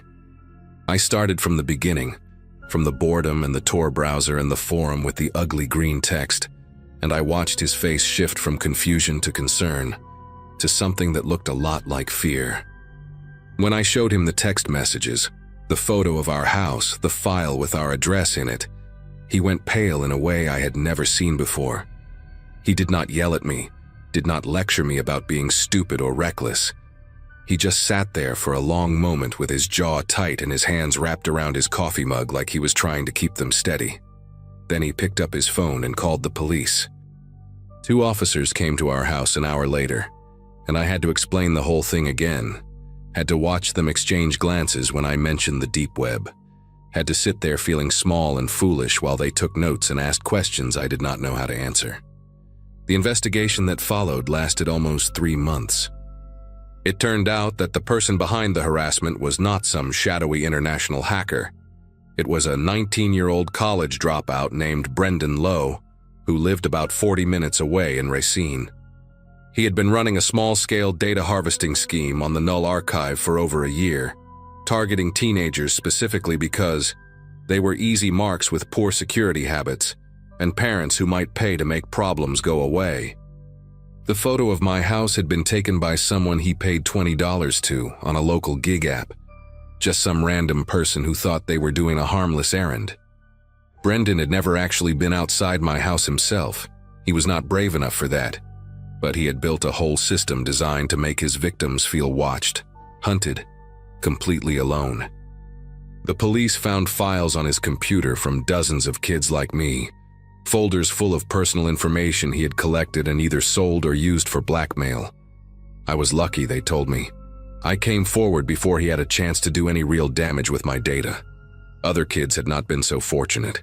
Some had paid him money to leave them alone. Others had their photos posted on revenge websites. A few had their identities stolen in ways that took years to untangle. Brendan was arrested and eventually pleaded guilty to multiple counts of computer fraud, identity theft, and cyber stalking. He got 6 years in federal prison, which felt like both too much and not nearly enough. It has been almost a year and a half since all of this happened, and I still think about it more often than I would like to admit. I changed all my passwords, wiped my computer completely, deleted every social media account I had, and started fresh with new emails and new usernames. My parents installed better security software on all our devices and had a long conversation with me about internet safety that I actually listened to this time. But some things you cannot just delete or reset. I still get a jolt of panic whenever my phone buzzes with a text from a number I do not recognize. I still close my blinds before the sun goes down, every single night, even in winter when it gets dark by 5. And sometimes, When I am lying in bed trying to fall asleep, I think about how close I came to having my whole life ruined by a bored college dropout in Racine, who saw me as nothing more than a username and a dollar sign. The internet is not some separate world that exists apart from real life. It is a door, and once you open it, you cannot always control who walks through. I learned that lesson the hard way, and I am sharing this because maybe someone reading this is sitting alone in their room right now, thinking about exploring some dark corner of the web just to see what is out there. Trust me when I say this. Whatever you think you might find, it is not worth what you might lose.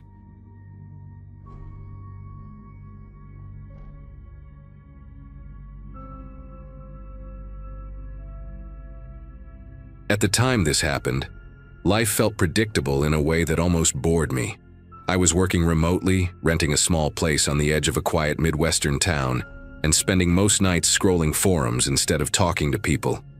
Curiosity had become a habit, especially anything involving obscure corners of the internet and the strange things people claim to find there. That's how I came across an ad for a dark web mystery box labeled "Authentic Unclaimed Items," written in sloppy text with no branding and no explanation. The price was low enough to feel reckless, but not stupid, which probably says more about my mindset than I'd like to admit. I told myself it was just leftover junk from storage lockers or abandoned mail. Nothing dangerous, nothing real, just something to break the routine and give me a story to read later. I placed the order late at night and closed my laptop, already forgetting about it. For a few days, life went on exactly the same. The package arrived wrapped in plain brown layers with no return address, heavier than I expected. Inside, everything was arranged carefully, almost respectfully, like someone packing memories instead of objects. There was a small spiral notebook with a cracked black cover, the kind sold at gas stations, its pages warped like they'd been near moisture. A cheap prepaid phone sat underneath, powered off with scratches along the screen that formed a faint crescent. At the bottom of the box was a plastic bag tied with a knot so tight I had to cut it open. Inside were clothes, dark jeans and a hoodie, stiff with dried soil and carrying a sour metallic smell that clung to my fingers. None of it felt random, and that realization crept in slowly. This wasn't clutter. This was a selection. I sat at my kitchen table flipping through the notebook, expecting rambling thoughts or nonsense entries. Instead, most pages were filled with short lines, repeated phrases, and odd notes about locations written in a careful, almost apologetic handwriting. One phrase appeared again and again, underlined each time as if it mattered more than the rest. On impulse, I typed that phrase into a regular search engine, expecting nothing. What came up made the room feel smaller in a way I can't properly explain. The phrase matched a line quoted in a local news article about a woman named Hannah Cole, who had disappeared several years earlier. The article mentioned a notebook found at her apartment with the same wording, described as something she wrote during bouts of anxiety. Photos showed her smiling awkwardly at the camera, wearing clothes disturbingly similar to what sat in my trash bag. I closed the laptop and just sat there, listening to the refrigerator hum like it was the only thing still working properly. Sleep didn't come easily after that, and the following days felt stretched thin, like time was dragging itself forward. I kept the box sealed in a closet, telling myself distance would make it feel less real, but it didn't help. Late one evening, a notification lit up my screen from an encrypted account I didn't recognize. The message was short and polite, thanking me for the purchase and asking if the items met my expectations. Attached was a single photo. It showed the front of my house taken from the street, porch light on, curtains drawn exactly the way I leave them at night. There was no explanation, no threat, just proof that the sender knew where I lived. That was the moment it became clear the box hadn't been a novelty at all. It was a message, and I had just confirmed that it had been delivered to the right person. I didn't reply to the message, but ignoring it didn't bring any relief. Every sound outside started to carry weight, like it was trying to tell me something. Cars passing too slowly, the scrape of wind against the siding, footsteps that might have been mine echoing in the wrong direction. The prepaid phone from the box sat powered off on my counter, and I couldn't stop staring at it, wondering if it would light up on its own. When I finally turned it on, the screen blinked to life without asking for a code. There were no contacts saved, no apps, just one photo in the gallery. It showed a patch of ground freshly disturbed, with the corner of fabric barely visible beneath the dirt. The image metadata had been stripped, leaving no clues except the quiet certainty that it wasn't meant for me to admire. It felt like an invitation I never asked for. That night dragged on in pieces. I tried distracting myself with television, then music, but everything sounded too loud or too empty. At some point, another message came through the same encrypted account, asking again for feedback, phrased almost cheerfully. The casual tone made it worse, like the sender enjoyed pretending this was a normal transaction. I noticed then that the account name matched a phrase written on the inside cover of the notebook, something I hadn't paid attention to before. That detail stuck with me more than the photo had.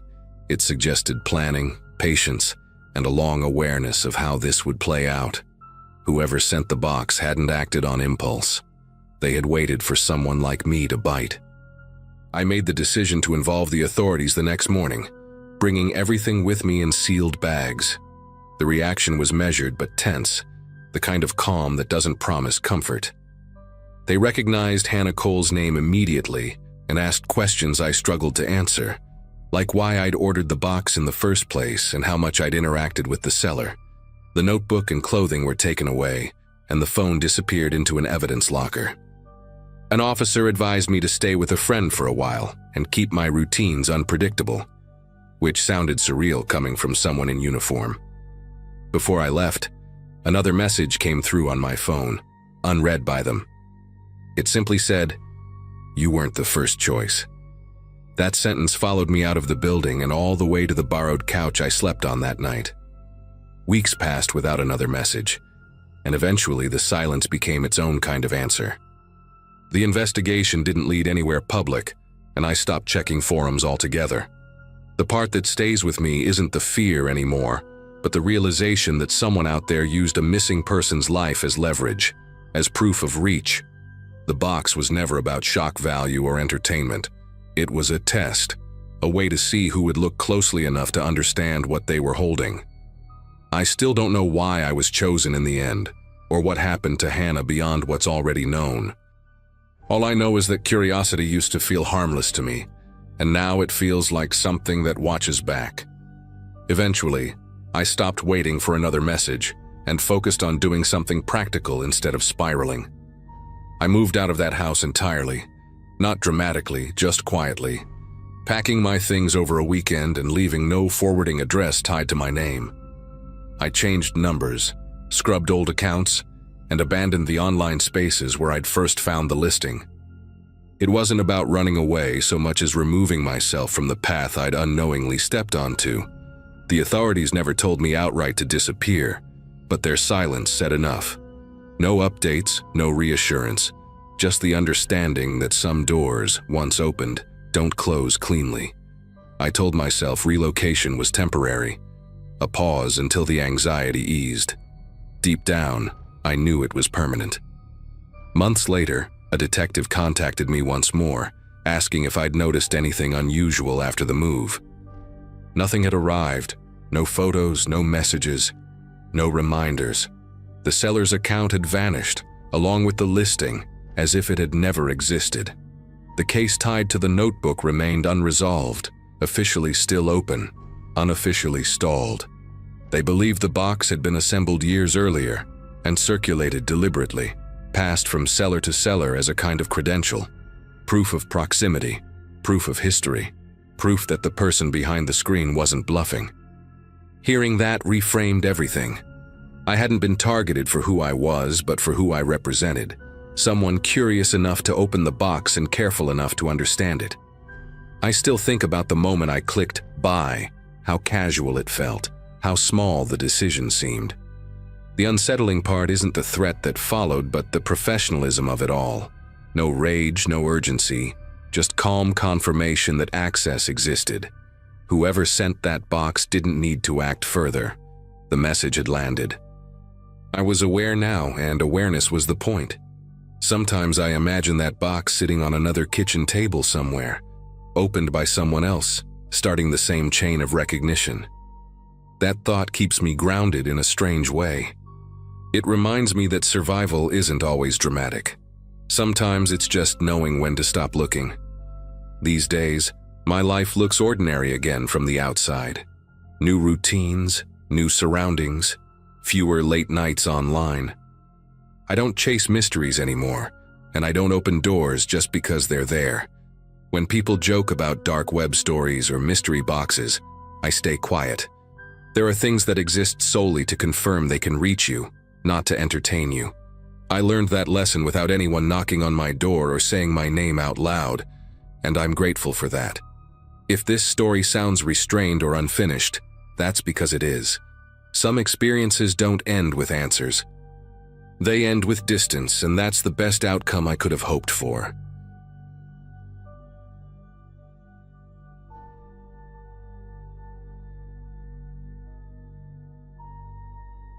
Late nights had become routine for me during that period, mostly because my sleep schedule was wrecked, and the apartment felt quieter after midnight.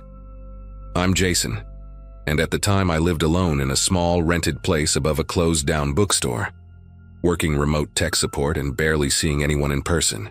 Most evenings ended the same way: cheap takeout, dim desk lamp, laptop open, headphones on. That night wasn't special in any obvious way, and that's probably why it stuck with me so hard later.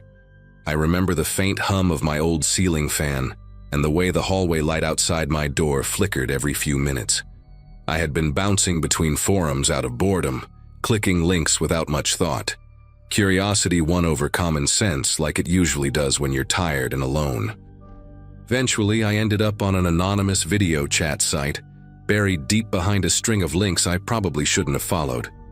The connection took longer than usual, showing a black screen and distorted audio pops before stabilizing.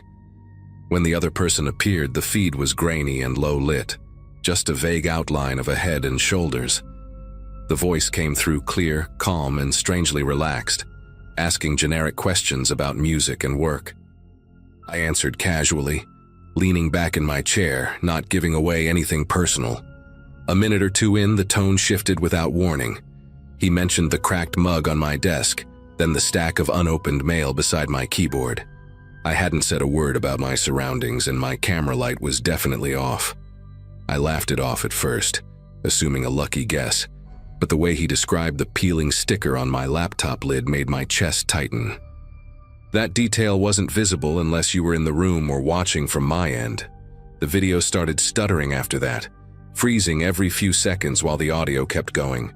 His mouth would stop moving, but the voice continued, responding to things I hadn't finished saying yet.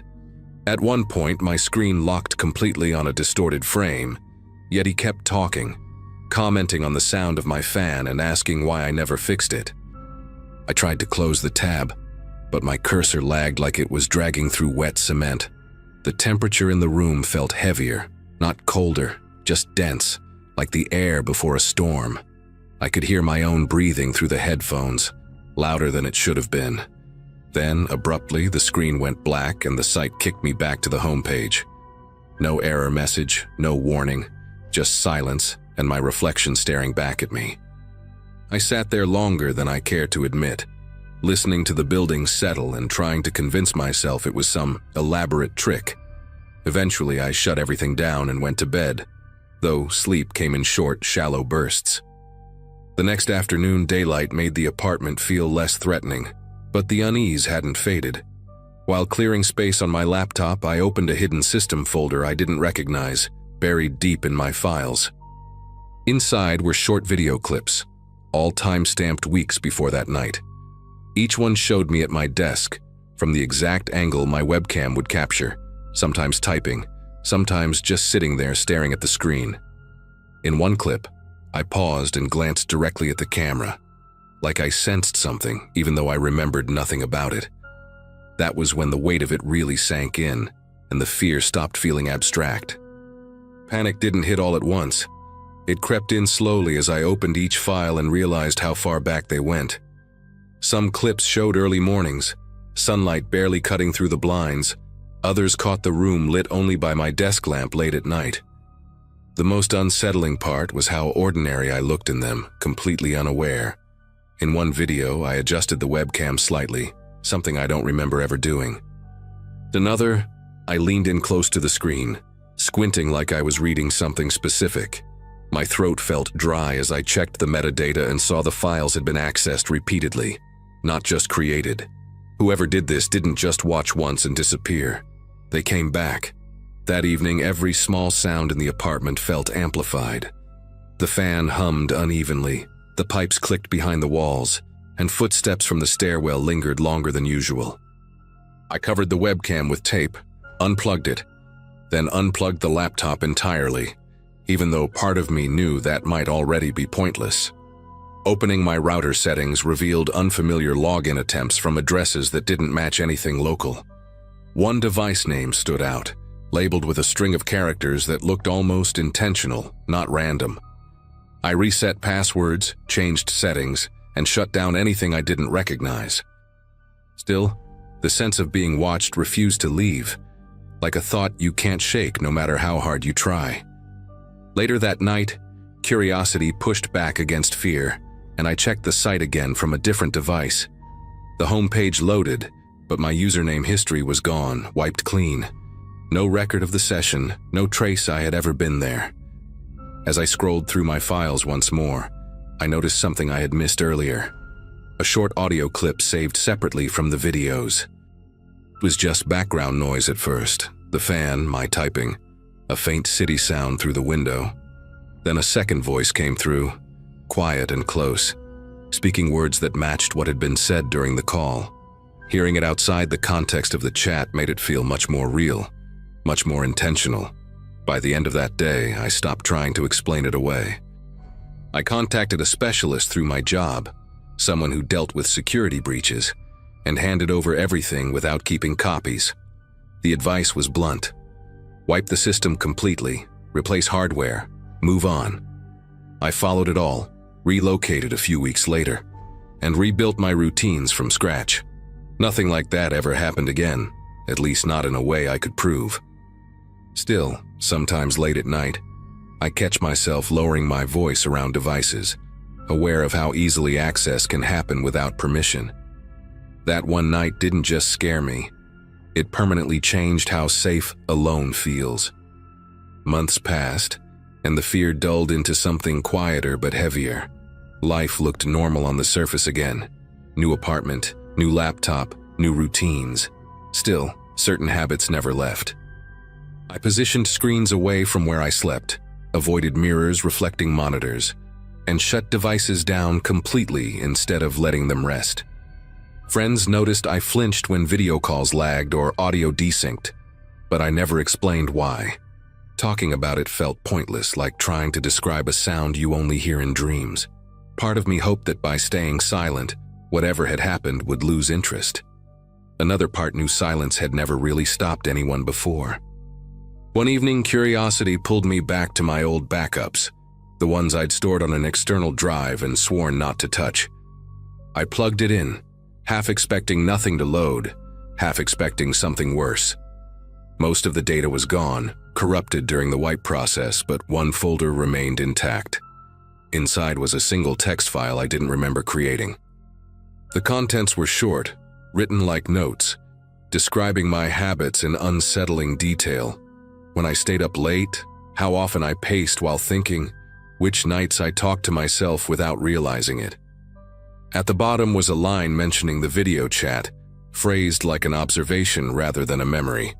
That was the moment I understood this wasn't random curiosity on someone else's part. It was study. I deleted the file, formatted the drive, and destroyed it physically this time. Not out of panic, but decision. There was no winning by trying to understand the person behind it. No closure waiting in more evidence. I reported what little I still had through proper channels and accepted that I might never get answers.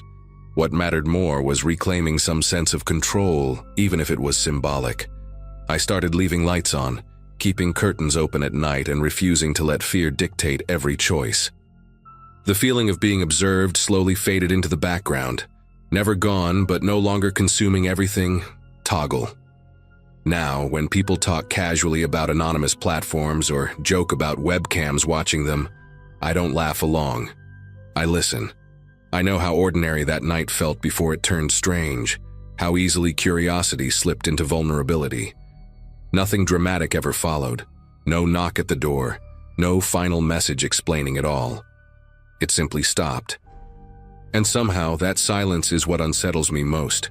Whatever crossed into my life that night didn't need to announce itself again. It already knew enough.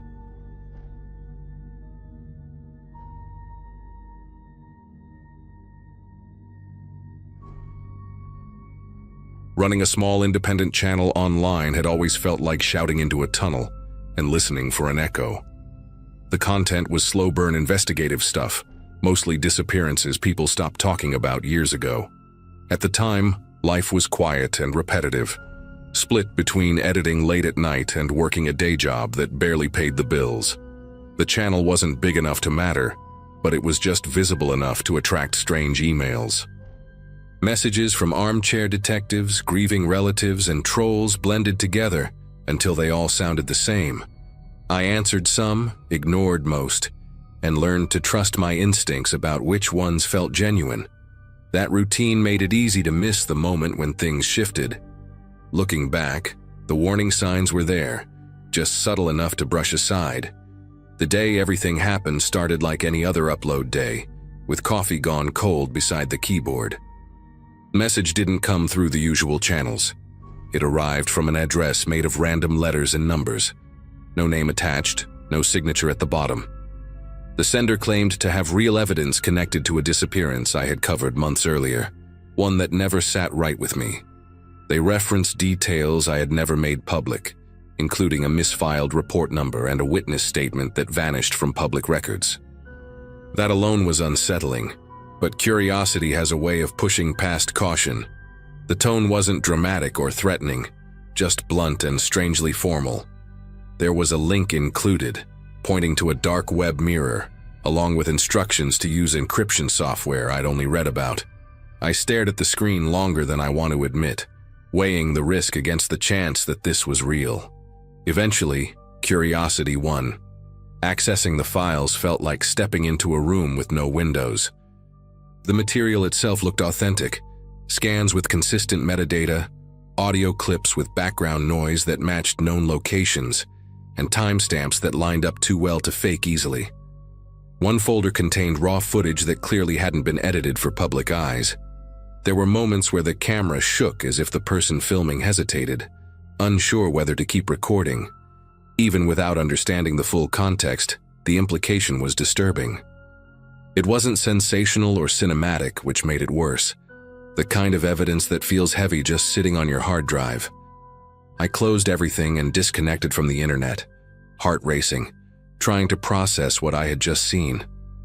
That was when the first sign of retaliation hit. Within hours, accounts I rarely used began locking me out. Password reset emails flooded in, followed by notifications that my content had been flagged en masse. Then came messages from strangers accusing me of crimes I'd never heard of, using my real name instead of my handle. Someone submitted false emergency reports tied to my address, the kind meant to provoke a dangerous response. The anonymous sender resurfaced with a new tone, no longer neutral, laying out demands with cold precision.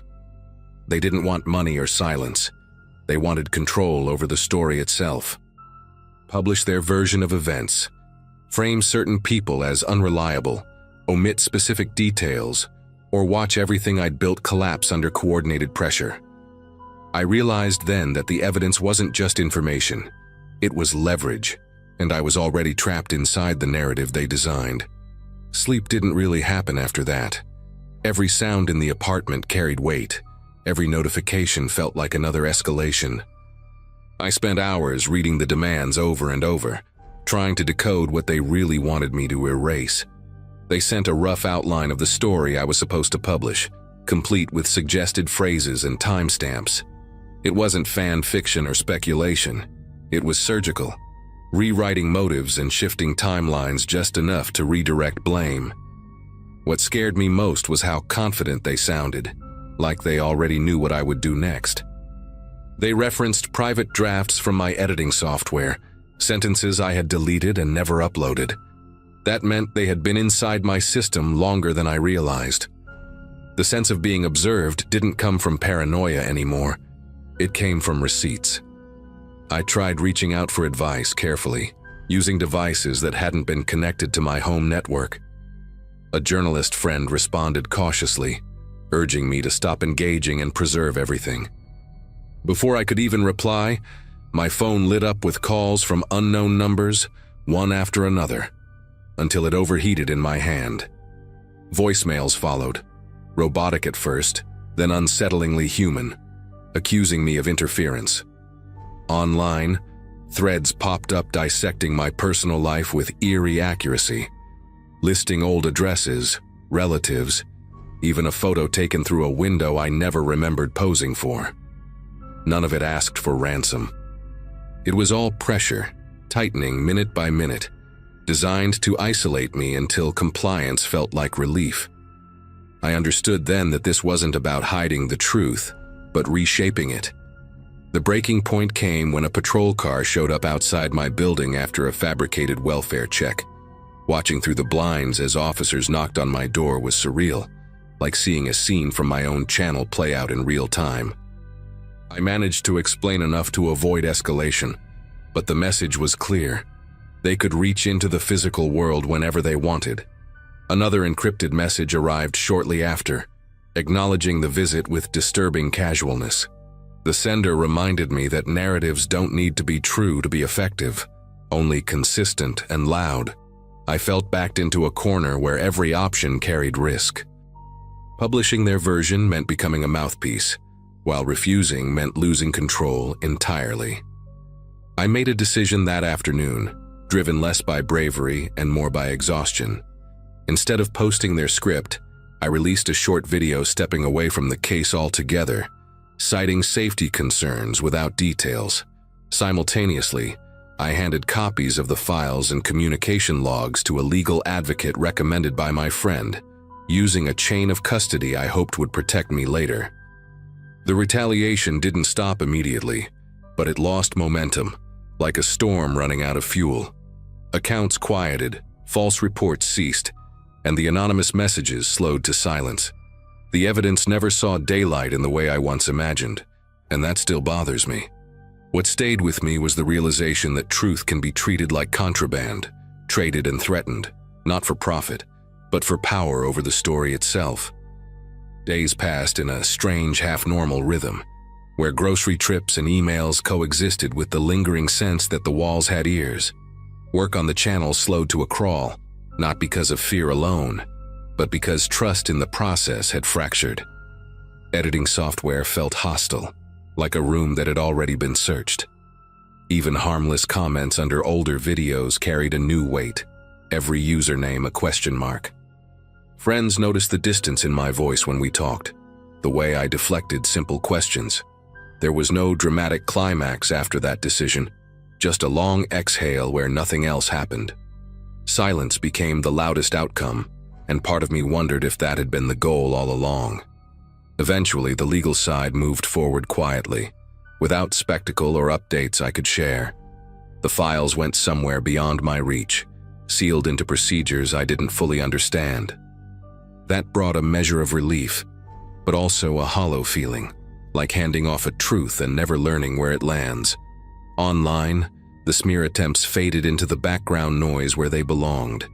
New rumors replaced the old ones, and attention drifted, as it always does. The attackers never confirmed retreat or defeat, only absence. That uncertainty lingered longer than the threats ever did. It taught me that power doesn't always announce itself when it leaves. Months later, confidence in technology never fully returned. New habits formed without conscious planning, small changes meant to reduce exposure. The channel survived, smaller and quieter, but still mine. Viewers noticed a shift towards safer topics, though few questioned it openly. Those who did received vague answers, because specifics still felt dangerous to share. The experience stripped away the illusion that independent creators operate outside influence. Influence just wears different clothes at smaller scales. Control doesn't need a headline to function. Looking back, the most unsettling part wasn't the hacking or the intimidation. It was how easily information became a bargaining chip, reshaped to serve whoever held it last. Evidence that should have clarified a disappearance instead became a weapon to rewrite it. That realization changed how I see every unresolved case now, every leak, every exclusive. Some truths aren't buried because they're lost, but because someone is actively deciding which version survives. Stepping away kept me safe, but it didn't bring closure. The story still exists, just fragmented, living in places I no longer follow. That's the part that stays with me, even now.